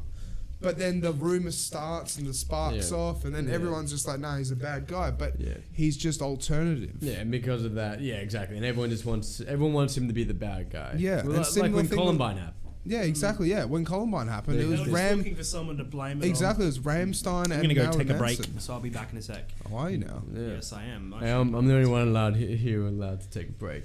I'm taking a break. By that I mean I'm going to the little man's room. Yeah. Smart man. But so that's exactly it. And it's like Benjamin, like 9 Inch Nails. How controversial were they? Oh man. Oh, they were pretty controversial. I mean, they had what was it? The band music video? No, well, I don't know about the band music video, but one of their most popular songs, the line was, "I want to fuck you like an animal. Yeah. I want to feel you on the inside." Yeah. Reference by Limp Bizkit. Yeah.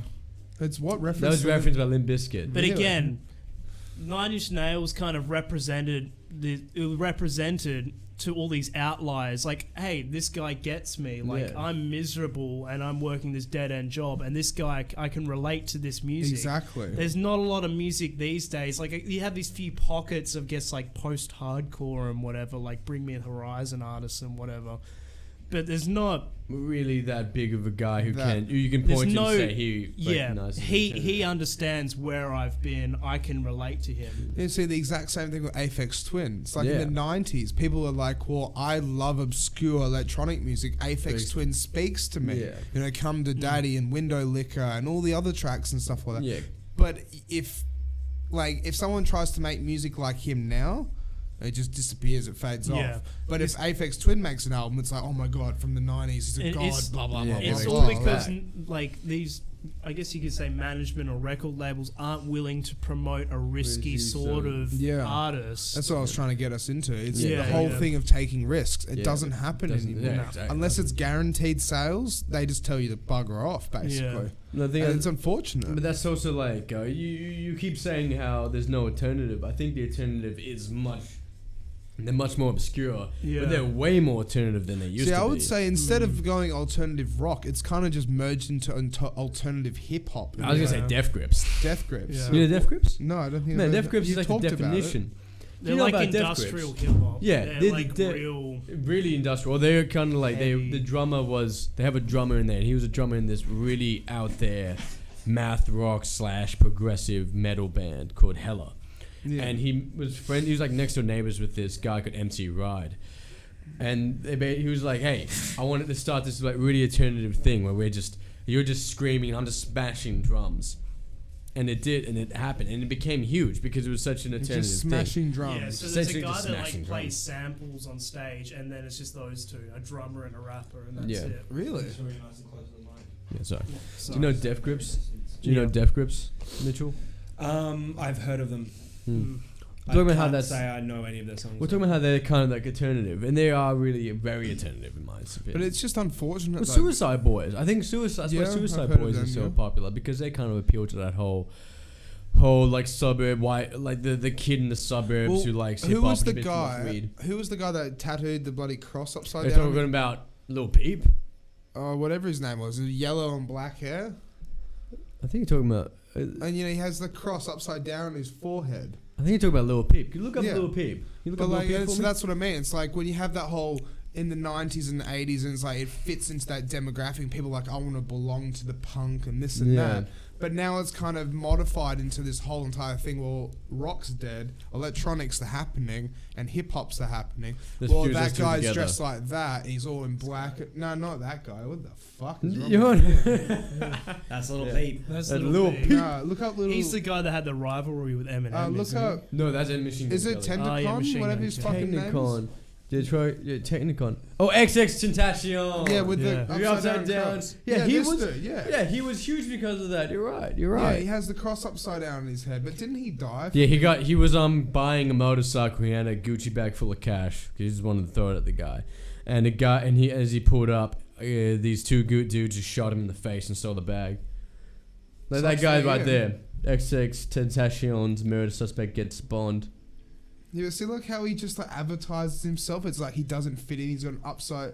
What even is on his bloody forehead? And like he's wearing like a dog chain around his neck. He's got like an elephant somewhere. There's like an elephant tattoo somewhere there. Well, yeah, he's got an elephant on his chest and his neck. But I mean, obviously that applies to the African American market in a way more. How like But the it's whole like- the new. I think that's the new wave of. You ever been on? What's it called? What was it called? This World Star Hip Hop. You remember World Star Hip Hop? Not really. Holy shit! Let me school you guys. World Star Hip Hop was the website where all the fight videos were posted online. Like you had the whole music. You had rap music videos, but people would do instead of AMVs like the famous Linkin Park AMV. You know, like crawling in my skin, and it's posted on top of Dragon Ball Z.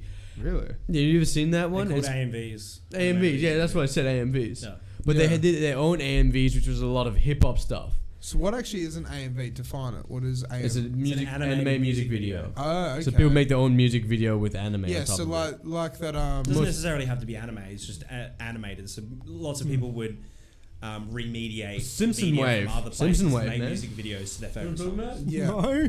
Yeah. I love Simpson Wave. Simpson. You put that side, Yeah, Mitchell. I know what you're talking about. You put that Simpson Damien, Wave. talk about Incels Anonymous. Well, we're gonna talk about alternative music that speaks to like the kids who just aren't getting laid. You're an incel. Mate, you're an incel. Hey, this goes out to all my incels out there. Follow me on Talking Twitter, about shit like Incelelephant. this. Yeah. Come on, This is everybody, technically one animated more. music video. I've got a I better want you to one. promise me you'll pay attention in Sunday school. No, are you sure you've seen this one? Yeah, no, I've seen some. Put on, Balls! Are you talking to me?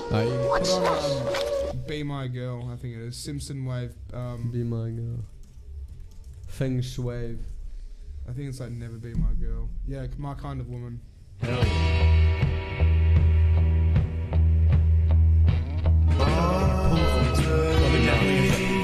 Hell yeah. Good.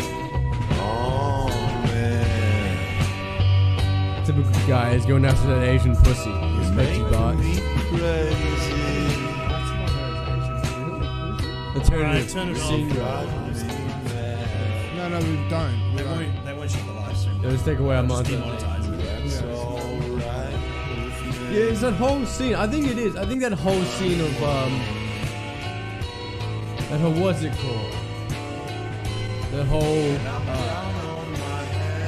See, like the whole Simpson wave, it's like a massive culture behind that shit. But then again, there's a culture for furries as well. It's like, everything has a culture. Yeah, instead of there just being several sort of it's all very small subcultures. yeah, There's exactly. So back in the day, there'd be like subcultures, but they'd all be a part in some way to one larger culture. Yeah, Now it's all exactly. just fractured. It's so It is. It's so fractured, yeah. and it's so hard because it makes the breadbasket smaller and smaller. So Yeah. everyone's trying to fight for that pie, and they're smiting for more and more niche fan groups. yeah. Exactly. So the biggest name that sort of genre would show up, and there'd be about 50 people in that audience, Yeah. and he'll probably be the biggest name. But see, that's what's unfortunate though, because it's like what we were talking about before. It's like if you stand out, it doesn't always work. No, Like, have you guys ever heard of ankle pants before? no. I've heard of it. Google this guy. Google that for me? He came to Perth, and I don't know how. I think I actually managed Can to. you before you do? Can you scroll over the anime girl holding that cup? I want to know what song that is. Yeah, we'll go down one. It's just Al lo-fi. Cafe. Yeah, it's lo-fi hip hop, cheers, lo-fi mate. jazz. Cheers, I can Mitchell. send you a link for that. But so just quickly, I just need to do a little iteration on ankle pants, right? So ankle pants, right? The movie Prometheus. He's from Melbourne. When they made the movie Prometheus, which is supposed to be the Alien prequels and shit like reboot or that, something right? like that. Right? Oh, yeah, whatever, right? So the thing is with that, he actually worked on the mechanics for it. So like working with the aliens and doing this and doing that and doing like plastic molding and electronics and all sorts of stuff. So this guy, he went from living in Melbourne, got flown over to America to go and work on that film, made so much money that he ended up going to Berlin and just like trying to like do something so out there that is just out there, right? Yeah. So then he came back to Australia, stayed with his parents over in Melbourne or whatever, and went on an Australian tour. So what he's done is he's actually made a penis on the end of his nose that moves to the music, and then he's also got a gyro controller, right, which has a blade on it, it's like a paper mache blade or whatever it is now, maybe even metal. But then he'll sing into the microphone and then move it and modulate the song. So then what he'll do is he'll put like a drum beat on in the background, but then he'll actually like do his weird sounds and all sorts of stuff. So when Ginger was open here, he actually went and played at Ginger, and I think like 12 people showed up. But since like I swear I was at a bar or something like that, but he added me, the actual guy added me on Facebook. I don't know how, right? Nice. And so with him, I've been following him ever since, and he's actually touring America now, and he's being so obscure that he's just getting booked everywhere. And he's doing another thing where instead of having a penis on his face, he's got a vagina on his face, and his tongue sticks out through the little middle, right? But put on maybe the second one, maybe? And so like it's just so obscure. And so like another thing as well, when he goes and plays live, right, in the reviews, girls have actually said that it's amazing because his dick will move and it'll get hard and all sorts of stuff, and then he'll lean down and he's actually put like milk in it, so that he can actually squirt milk out onto the girls in the crowd and shit like that. God. Yeah, I know, which is This so is amazing. out there. Sounds weird. It sounds amazing. But he gets sold out shows now. Yeah. And he comes to Perth and he plays to like 14, 12 people or whatever. He goes to America and people are like, I'm going to go see this freak. But it's, again, it's one of those That's things. a real freak show. It's a freak show. Yeah. I can't remember which artist who said it, but somebody said you're never popular in your hometown. Yeah. That's a good point. And like I've known like I can talk like I've heard this from Pete. I think it was Dom that told me. I can't remember, but he told me it was like, you know, me and when I was in the Stems, nobody would come see us. We'd play to empty rooms all the time. Then we packed up our stuff, moved to Melbourne and moved to Sydney and lived in Sydney for 6 months. Made a name for ourselves there, came back, and we were selling out everywhere. Yeah. Yeah. Because all of a sudden they were popular in Sydney, so that means everybody has to like you here. Yeah. Well, it's like my dad bringing up the boys, because he was friends with them, and how no one knew him in Perth, then they'd fly to Berlin and they just sell out non-stop. Yeah. And see, that's what happens to this guy. He goes to Germany and then he just like I'm sells sure out he- shows. yeah. All right, skip through parts Those of it. freaky Germans, man, I bet they love this guy. But it's like funky kind of stuff. Like, I just let it play.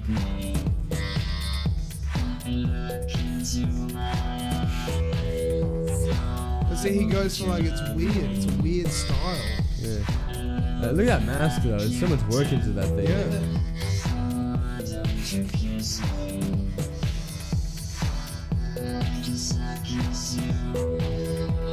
That's what I mean. Like he made that himself. Yeah. But that thing, like when he plays music, it dances. It dances. It dances so on the end of cool. his face. Like, That's so cool. but he's just like 3D modeling that. He made it. He worked on the Alien film, and you know how in the Alien films, in the spaceship, the thing's sitting in the chair. Yeah, it's constantly That's moving. what it's like mimicked. So that's what gave him the idea, but it's actually an oxygen mask going down instead of a fucking penis. At what point does it stop being a turn if it becomes a freak show? But I love this guy. When it next time comes to Perth, hit me up. We're going to this guy. Yeah, We're gonna hang out with him. And he will become the Perth again. Yeah. That's what I mean, like, he's from Melbourne or Sydney or something like that. I love this. He's legit. But being so obscure, and that's another thing, it's like the guy Tobacco Rat. Yeah. So you can Tobacco. pause it now, right? Thank you for And that. then look up, have you guys heard of Tobacco Rat? I've heard of tobacco. But Tobacco Rat, right? It's actually Empire of the Sun. So the guy who's, what are their names again, Benjamin? Do you remember? Do you guys remember their names for the Empire So of the it's Sun? Luke Steele's younger brother, isn't he? Yeah, Luke Steele, and he's the main singer, isn't he? Mm-hmm. Yeah. So the lead singer's main guy out of the Empire of the Sun, his younger brother, he wanted to stand out and do something as well. So he goes and stands on stage in a grey furry onesie, right? And he has like a mouse head on his head. But his music is so out there and so whacked, right? We got him at Capitol, and he cleared the whole dance. That's floor. awesome. But then he cleared the whole dance floor, and we had a really good act on after. And then the guy after's like, well, where is everyone gone? But if you listen to his music, you're like, okay, that's why he cleared the dance floor. Because it's out there. So out there. Yeah. But the thing is, though, since he's family with the guy with Luke Steele's brother, he just gets booked everywhere. He just gets gigs everywhere. That's amazing. I love this. Yeah, that's what I mean. It's all about who you know. He's in that family chain. I respect that. Yeah. So he wants to get into it. And he's not trying to copy his brother. He's not like, oh, I want to be famous like my brother. He's like, no, I want to use that clout to ruin people's lives. Have you found Tobacco Rat? No, I wasn't even looking for it. Can you please look up Tobacco Rat, Mitchell? Tobacco Rat, yeah. That's sick, man. And he's living over in Melbourne, I think it is now, or Sydney or something like that. Well, speaking of Death Grips, they talked about how they got this guy from, I think he was in Melbourne, he's an Australian guy, and how he what are you looking for specifically? A music video or a song? Or? No, just music video or something of him. Because there is nothing of him. Tobacco Rat. This guy. Well, I mean, there's his songs, but like they're all just still images. Do you just want to listen to his music? Yeah. Yeah. Or just try and find images and bring him up. Because like the thing is, when he came on stage, I was just like, who's this guy?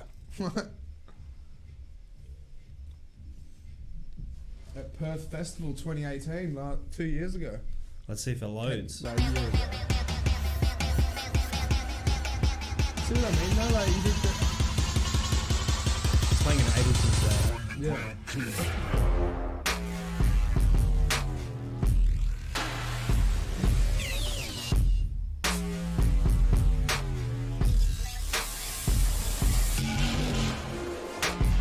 So this is probably when you realise that he needs to actually kind of follow a level of commercialism, technically. Yeah. This isn't too bad. Yeah, that was alright. But as I said, like when he played at Capitol, it was very... Played Tobacco Rat live. Yeah, it was just so out there. Yeah, there's a guy who plays glass in his mouth, so he kind of blows. 22 seconds. But see, he's going to that.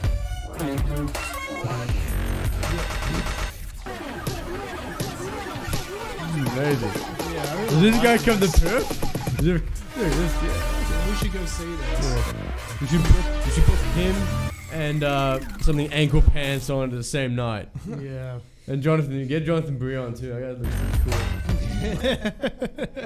But yeah, so that's Ankle Pant. That's Tobacco Rat, and that's what I mean. Like he's actually making a name for himself, even though that music didn't sound too bad. No, like, but I know. When he first started doing it, it was just like he got his foot in the door straight away.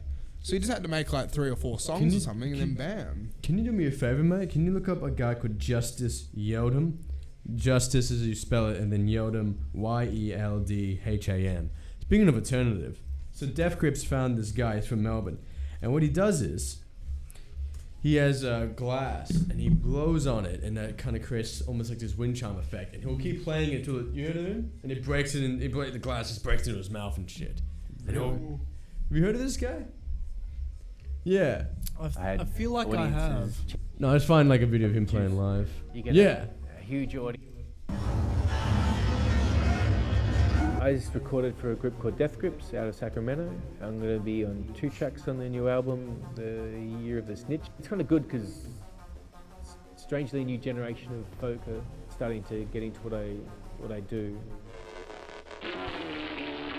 Yeah, I like that. It's a good intro. It's him. Yeah. Yeah, it's just... The things I enjoy about playing the glass is its ability to inflict it. I've never cut myself on purpose, except for one time.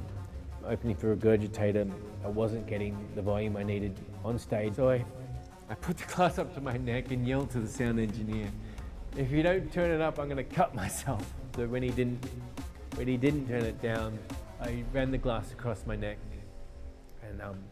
and cut my throat a little. It was a stupid thing to do. Yeah, and they just say like these audiences cause out either walk out because you're so shocked by what you see. But how does he make music out of the glass? I don't know. He blows on it, and the vibrations it'd feed into his pedals, and his pedals would like modulate it and whatever. Exactly. Yeah, so that's definitely creativity, right? Yeah, that's pretty interesting. Right, that's something we're hoping to do with Incels Anonymous. We're gonna beat each other up on stage. And try and turn that into music. Incels Anonymous. Yeah, we're for the real alternative guys who can't get laid. If you haven't gotten laid in the past 2 years, and you identified way too much with the Joker movie, come on down and see Incel Anonymous. If you were started applauding when he was shooting people, you're our type of audience. So please come down. Fuck. Have you seen the new Joker movie? No. Let's talk about. Do you want to talk about the new? Have you seen the Joker movie? We've got 20 minutes left. I don't mind. Have you seen the new Joker movie, Ben? Yeah. I've seen it. Yeah. So what would you? I haven't seen it. So what would you guys think? Is it as bad as people say it is? People wanted to hate it. I wanted to love it, and I loved it because it was pretty damn good. Yeah, I really enjoyed I it. thought So it like was the reputation I got was it was kind of like American Psycho, like that far. It's not that far. It's Taxi Driver. They ripped off Taxi. They ripped off Taxi It's Driver. pretty much Taxi Driver. No, they admit to ripping off Taxi Driver. Well, so that's the one we watched the other day with Robert De Niro. No shit. Okay. Yeah, it's just about a guy becoming unhinged and just unhappy with his life and society, and it's just Yeah. I mean, society. you can argue he was unhinged the whole movie because like a lot of the shit he was making up. Yeah, exactly. But it just kept getting progressively worse and worse, and he started lashing out, and that appealed to a lot of people. But see, like talking about that in Western culture is technically going down the drain. Yeah. 100%. Like it really, really is. Yeah, living standards are going down to shit. Not even that. I just think that we were America was the greatest country in the world for the 19th and the beginning of the 20th century. But still is, guys. God bless America. Bleed red, white, and blue. I don't think so. But I agree with you, man. No, it's awful. Anymore I now. wouldn't No, say not the at all 19th anymore. century. So, 20th. my opinion. No, even from the beginning it was. It was like that What Hegel made- quote. It was the what made country of the America- future. What made America the last great empire was the fact that it wasn't affected by the Second World War as much as everybody else. That's Yeah. fair, So they could actually. So they still had a thriving economy and all sorts and blah, blah, blah, and they weren't exactly. rebuilding like the rest of Europe was. Yeah. Yeah. But then with the way things are now and the way how because like apparently our internet's the Australian internet is going to get not censored, but they're going to have more control over They it. already do it. Yeah, I know they already do it, but there's The reason news. you can't access certain websites like Pirate Bay and stuff like that. Yeah, but I'm saying it's going to be more constricted now. Yeah. They're actually going to constrict it more. There was news about it on 9 News out of all places. Yeah, I don't care much for legislation around the internet because it's very ineffective. Yeah, so you really say think that. it is Because ineffective? when it's on the internet, there's always a way around it. That's true. Yeah. But they're starting to affect the corporations. The corporations are getting so big that it's easy for you to go towards certain It's websites. because they've allowed them to get big. Yeah, of course. But That's dude, the that's whole not the point reason I'm they have, arguing. That's like- not the point I'm arguing here. The point I'm arguing here is that because they are big, you can then go after them, and because there's such a major monopoly over the internet. Is that these corporations have such a large following base that they effectively hold a marketing advantage over. That's just what I Over said. small That's business. literally what I or just even said. over the government, because I mean, like Facebook's reach is like 10 times that of what a government, any single government could achieve. Or YouTube as well. And so with that gives you like power over people. And the idea is that they were supposed to, any Western civilized liberal government that follows any capitalistic beliefs and stuff. Yeah. It's not supposed to be like free market capitalism. It's supposed to be Mixed markets. well, it's supposed to be free to a point. Yeah. And that's why they have like arbitration things for like Antitrust as well. Like when big corporations want to merge, like if both of the companies are valued over like 100 million, you have to get approval from the government. Yeah. The government allows this to happen, and then they go, "Oh shit, This is all too big. Shit circulates online." Well, it's your own fault for allowing them to get that big. Yeah. When you Yeah. could have Oh, at yeah. first been like, "No, you have to stay as two separate companies." Well, it's like, wasn't it like the Australian government wanted to tax Google or something? And Google just turned around and just went, "Oh, all right, we'll just remove we'll just remove the internet from Australia." Yeah. I remember hearing something about that. Because they can do shit like yeah, that. they can threaten. Yeah, they can threaten governments. And They're so no big. business should have that amount of power. Yeah, No, I agree no, with no that. way. That's ridiculous. And it is one of the downsides to free market capitalism. yeah, I know You Ireland see, that's is the thing starting though to as well, because like react to that. Facebook and Instagram have their own governments within them, basically. Yeah. What they do and they do not allow on their media platforms. Yeah. It's like the Joe Rogan podcast where they Hey, interviewed Mick. the Was it person. Nick? It's I can't- Mick, Mick. M-I-C Hubert. Hey, Mick. Nice to meet you, Mick. I hope you're new. I hope you're enjoying the podcast, man. Good dude. But yeah, so the Joe Rogan podcast. But yeah, it's like when he interviews the Twitter one. What happens again, Benjamin? It's like she brings her lawyer with him. He brings his lawyer. He brings her lawyer. Yeah. He brings his lawyer. Sorry. And he brought Tim Pool on, who's kind of an unbiased journalist. I don't know. I think it's impossible not to have a bias. But anyway. Yeah. But yeah, so he just keeps bringing up the fact that they have a bias on their social media platform, and they keep denying and denying and denying. I don't even know why they bother denying. Yeah. I mean, at the end of the day, what can we expect from a business other than to be beholden to their shareholders and to always seek profit over anything else? That's the So corporate goal. yeah. Is Exactly. profit. Yeah. But you can watch in the interview, it's quite funny because it gets to the stage where he gets her into a corner where she cannot deny it anymore. And she's like, oh, well, we appreciate your feedback and we'll look into it. That's essentially like the government is supposed to be that ethical blockade. Yeah. And that's what's missing. It's not like we don't need censorship. We need a higher level of antitrust. Even business breakers. There was this big thing about separation of church and state, and that's how a lot of sort of like modern democracies formed. Yeah. Well, not per se. No, I mean exactly. I know exactly. Yeah. Now we need to think about the separation of corporations and state. Yeah, exactly. Exactly. Yeah. We've largely dealt with the separation of religion and state. We've got it fairly. It's going all right. Nothing bad is happening. You know, I think we're in a good place with that. Now we need to start looking at the separation of even like money in the state, because like most modern countries nowadays, it's like it's being run by a corporation. Yeah, exactly. What was it corporate? Run as a and business. Continuous growth. It's like you can't grow forever. At some point, you have to like accept that there'll be downturns and upturns. That's just how it works. You can't constantly go. That is the business cycle. It's the boom and bust. Well, that's fair for a company to be concerned with those kinds of things, but not for a government. Yeah, because the roles are different. The company's role is to serve the shareholders and for profit. And a country or a government's role is to serve its people. Yes. Which is much more vast than just the shareholders, because the shareholders are buying into it. It includes like ethical, environmental, social, defense, judicial, cultural, judicial. Like there's so much more to consider than just profit, and I feel like we're focusing way too much on economic growth. Australia, I agree with that. Western civilizations are focusing too much on profit. I agree with that 100%. Yeah, 100%. But that's the thing. Money, greed makes. Greed does build. Greed builds. Well, that's why these like blockchain.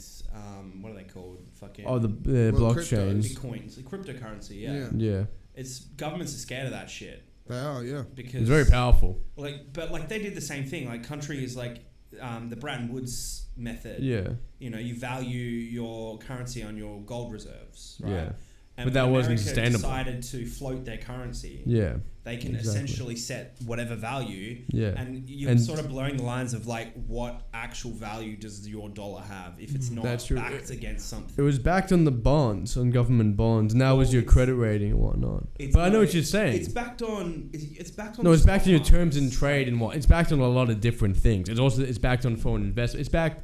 That's the thing. The currency is backed by a lot of different systems, such as your government bonds and how much you can sell how much your currency is valued in other markets, and et cetera, how strong your markets are, your credit rating to the World Trade Organization. What I honestly think the next big thing in terms of currency, the way we pay for things. Well, it's going to be cryptocurrency. No, not cryptocurrency. It's going to be some form of a modern version of the Euro? Sort of medieval trading system. Oh, bartering. Yeah, like bartering. Yeah. But it'll be in a modern format. Yeah, exactly.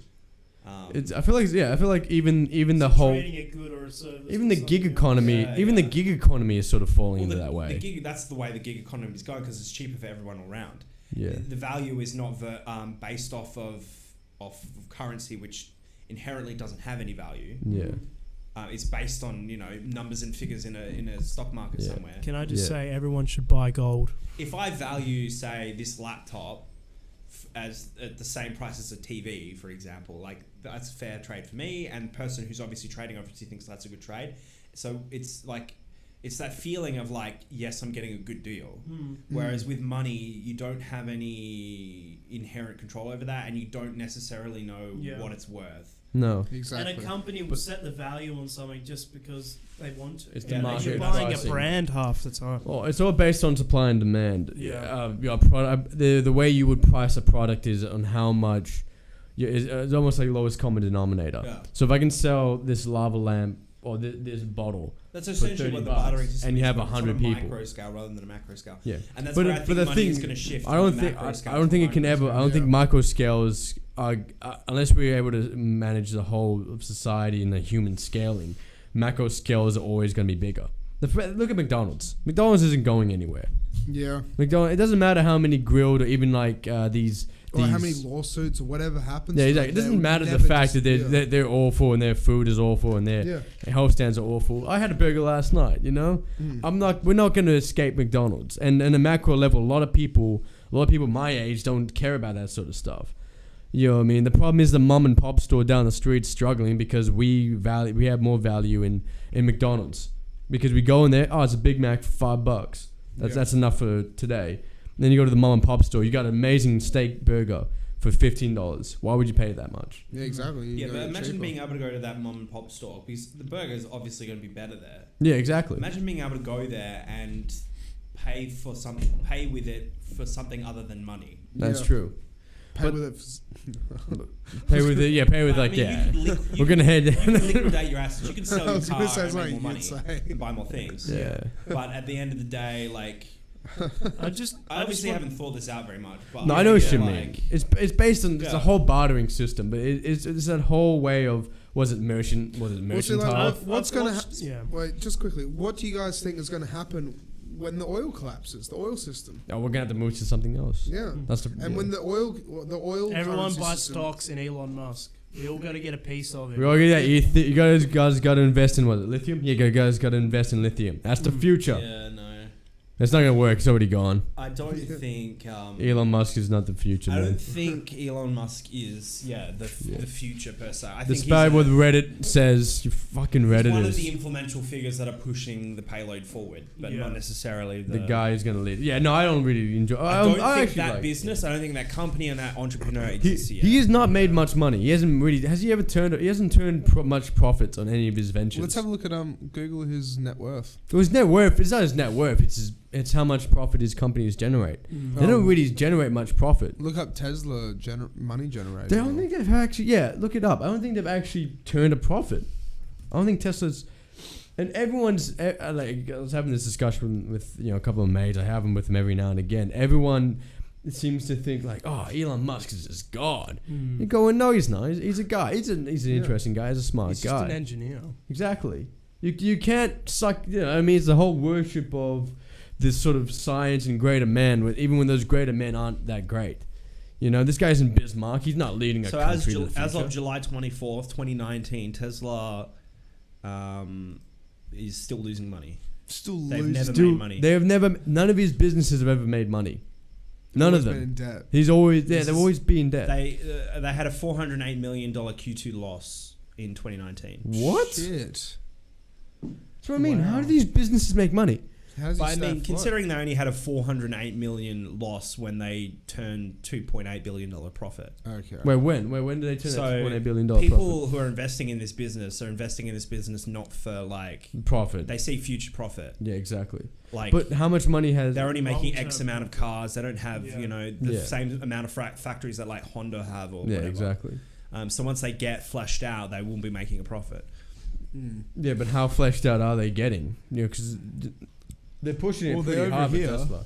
But the thing is too, how isn't he just a good salesman? Isn't Elon Musk at the end of the day just a good salesman and knows how to push a product? Everyone seems to think he's his god, and I think because he can really sell that image. He can smoke weed and burn the flamethrower. Tesla's only been around since 2003. It's a fucking blowtorch. Yeah. Everyone I meet's like, bro, if you check out his flamethrower, I'm like, shut the fuck up. I'm gonna kill you, motherfucker. Tesla's only been around since 2003, and then you've got companies like Mercedes, 1926. Yeah, exactly. BMW, probably the same time. Yeah, exactly. He's running it off that Japanese model of you're always going to lose money in the first 10 years or something like that. But there is that point where those companies sort of they estimate at how much money you lose, and if you go above that money, that's technically a profit for the business. And then there's a certain point where it starts to generate profit. Right. But there is a point where if you generate $2 billion of profit, and you made a quarter loss of $500 million, that's literally 25% of your profit in one quarter that you've just lost. Isn't that massive? They made $2.18 billion that quarter. And there was a net loss was $408 million. Still, so they're now running on that whole idea of the Japanese model. There's money coming in. There's a lot of money coming in. But that doesn't mean anything. At the level yet where they're efficient. It doesn't mean anything, man. If you're corporate, it doesn't matter if that's what Enron. This is the whole bubble. That's a bubble at that point, like Enron or even Bernie Madoff, whether he kept getting money in and there was no profit being generated. If we compare that to Apple, right? Yeah, how much money is in Q3 2019? Apple did total net profit of 53.8. Sorry, not net profit. Net sales of 53.8 billion. And what was the profit? And then profit was 2.18 billion. Okay, so that was what? So it was a tiny proportion. We're talking about economies of scale here. Yeah. And when Tesla scales up, they'll make. I'm not talking about the scale. I'm talking about how if you do manage a scale, that's a massive loss. They've made a net loss of their whole revenue of 25. That's a net loss of 25% of their net revenue. Am I being right here? That seems pretty big. Yeah. For being around since 16 years. Like Twitter doesn't make money. Twitter loses shit tons of money. Yeah, but that's why there's a whole argument that Spotify is going to go, unless there's investors and whatnot. And it's the same with like WeWork and like all these startup companies. They all lose money. Yeah. People are banking on the economies of scale later down the track. And at what point do these, it seems to me that they're just selling this idea of a scale being built further and further down the line. At what point is that scale actually going to be built? Well, I'm sure or is it just a bubble at this point? I'm sure they have targets. They hit those targets and their investors stay happy, right? Yeah, but the investors stay happy. Then what happens when... Because when you make a pitch, like if you've ever watched like Dragon's Den or fucking Shark Tank or whatever the fuck they call it. Like you forecast. So in the first year we're going to lose X amount of money. Yeah. The second year we're going to break even. The third year we're going to make money. Exactly. Yeah. For Tesla, that time scale is not 3 years; it's 30 years. Okay. So in the first 10 years they're going to lose money. By the 20th year they're going to be breaking even, and by year 30 they're going to be making billions. Yeah, exactly. Yeah. But the problem is as well with those sort of ideas is that 30 years is a very long time. You can say even 10 years is still even 10 years is pretty big, but 30 years for a company to be around is pretty massive, especially if they're not generating any profit. If there is, we're talking about Tesla. If we're talking about Tesla specifically, it's an automobile car company. Yeah, automobile company. And all the major car companies have been around 60 to 80 years plus. Yes, exactly. So it's not, how many of those not weird to think they're going to be around for 30 years. No, it's not even weird to think they'll be around for 50 years. No, they're not generating profit. I know. I'm keep coming back to this. I'm sure a lot of those companies didn't generate profit when they first started. For 16 years, they haven't generated any profit. Yes. Can we please Google this? I'm pretty sure Ford was like heavily funded by the government. Yeah, they were. Yeah, they were. Tesla doesn't get any of that shit. But that's still different though. You're still getting... Yeah, but there's still subsidies. To be honest. There's still, subsidies is something else though. Getting subsidized by the government is... And they probably were building cars for the government. Well, it's the government investing in the company. Yeah. Who's investing in expectation that in 30 years this company will be exporting around the world and we'll be making shit tons of tax money from them. Yeah, exactly. Which they are. Yeah, Ford is all around the world now. Yeah, exactly. Ford has always been... That's the same thing that investors are betting with Tesla, that in 30 years, it'll be everywhere. Right. Exactly, yeah. All right. 100% so they feel like it's worth taking the losses, that risk for the future gain. Yeah, because if they're in early on this and they're like 20% investor or whatever, by the time they're making billions, you're making billions a year just off that investment. Yeah, you lost $400 million in the first 10 years, but then you're making $2 billion every year after that. So. Yeah, no, we just gotta wait. We just gotta wait. It's business 101, right? Yeah, you gotta make money, lose money. You gotta lose money. You gotta spend money to make money. Yeah, but there's a point where I think there is an economy of scale, and there is going to be a point where I think a lot of these silicon startups are going to basically be hit. And you're right. And I'm not waiting for that day. Because I still hate most of these people because they never make a profit. It depends on the investor's willingness and how long they're willing to stick in with those losses for the gains. Well, companies go under when people pull their investments because I haven't seen a return in 5 years and I should expect a return by now. Yeah. So when I know we're people banking on were 30 putting money in years. Tesla. They're like, I expect I won't be making money for 30 years, but Yeah. after that, I'll be making money. So Yeah. if they don't start making money by say year 20 or year 25, then people are going to start pulling out, and that's when you'll see the company fall. I think that Elon Musk is a great salesman, and let's see if he can actually back himself up. I think that's that because in IT world, especially in engineering world, a lot skeptical of that. His like claim that they'll be on Mars by like 2038 or whatever. a lot of guys in engineering and IT, every time you mention Elon Musk, they roll their eyes. They're going, "He's a great salesman, but can he back any of this stuff up?" Let's wait and see. You kind of need Let's someone wait and like see. that, though. Yeah, like, of course. You do. Someone with a lot of money to push he is pushing the payload forward. He is So, in a way. some things in I a way. disagree with, obviously, but overall, Yeah, or We you need need guys people like like him. that. You need guys like him and Henry Ford. You know. and like what's his name, Richard Branson, the guy who owns Virgin. He's also making Sky Blue, which is The idea of like he's going for the tourist market. Yeah, exactly. Shooting millionaires up into space and shit like that. Which is already working. They already have No, people in there. that was for SpaceX. Yeah. No, It was a Japanese billionaire that paid $100 million to be on the first manned tourist flight by SpaceX. yeah, but SpaceX is Elon Musk company, right? SpaceX is Elon Musk. No, but I remember there was that whole, but Richard Branson. I remember reading this like 6 years ago. They've already started to see, it's already starting to work, and they've already had people up there like 6 years ago. I think. Yeah, well, I'm not too sure on the Me business either. model. I don't know either. All right, But we got yeah. It's just crazy to think that the moon landing was only like 50 years ago. That's now, pretty maybe crazy. 60, and now they're thinking about doing commercial tourism in space. Yeah. That's insane. Imagine But But it's only like, if 40, anything, yeah. it's actually like that whole space thing is being slowed down because like Yeah. for 20, 30 years, It's we pretty did fuck lame. all. It's pretty lame. We didn't come up space. with any new technology or anything. We just sat on our thumbs for all that time. Yeah. The Yeah, biggest thing we've done monopolised. is the space station, which happens to be the most expensive Can you do man-made me a object. favor? Yeah. Look up the Wright brothers' first flight. It had to be like the early I think it was 1900s. like in 1910s or Yeah, something. yeah, it had to be. We gotta wrap this up soon, though. Yeah. Yeah. We'll wrap up. 1903. Wow. So it was only about 60 odd years between the first flight and the first man on the moon. That's crazy. That's insane. Imagine- That's- 60 lifetime. years. Yeah, that's one lifetime. Yeah, and then the 6 years after that, there'll be someone on Mars. yeah. Well, maybe if Elon Musk is right. And then 6 years after that, who knows? Who knows? Mass Effect. Maybe Tesla will finally start earning profits. Maybe that'll be the year we have like a moon base or something. Yeah, something like Yeah, that. maybe Tesla will finally start making profits. Not even that. We gotta deal with the gaffe. Who knows? Anyway. Yeah. All right. Let's wrap Let's this wrap up. it up. It's pretty good. All right. It's Right. been fun. Thank you, Benjamin, for coming on the podcast. Is there Yeah. anything you want to plug, Ben? Yeah, anything you Not want? Themselves really. No, anonymous? I don't have anything. You're not playing anywhere? You No. don't have a gig that you want to plug just for the sake of plugging it? Shout out to any of your mates. Stewie? No. Yeah. Shout out to Junction Records. Junction Records. Junction Records. That's about it, really. Are they in the city? No, they're in Fremantle. Yeah. Okay, right. Yeah. Oh yeah, and Noise Pollution. They're up for sale. Yeah, they're pretty Go cool. see Morris. He's a nice guy. Yeah. Yeah, he seems That's like a about nice it. guy. And Stewie. Yep. And that's about it. That's all I have to. Well, thank you, Benjamin, for coming on the podcast. Damo, always good. Thank Always you. a pleasure. Always a having you pleasure, on. Alex. Mitch, Jamie, it's good to have you doing the cameras Yeah. every other week. All right. Signing off. Yep, All let's sign this thing off. Episode 5. Thank you. We'll see you guys next week. Thank you. Catch ya.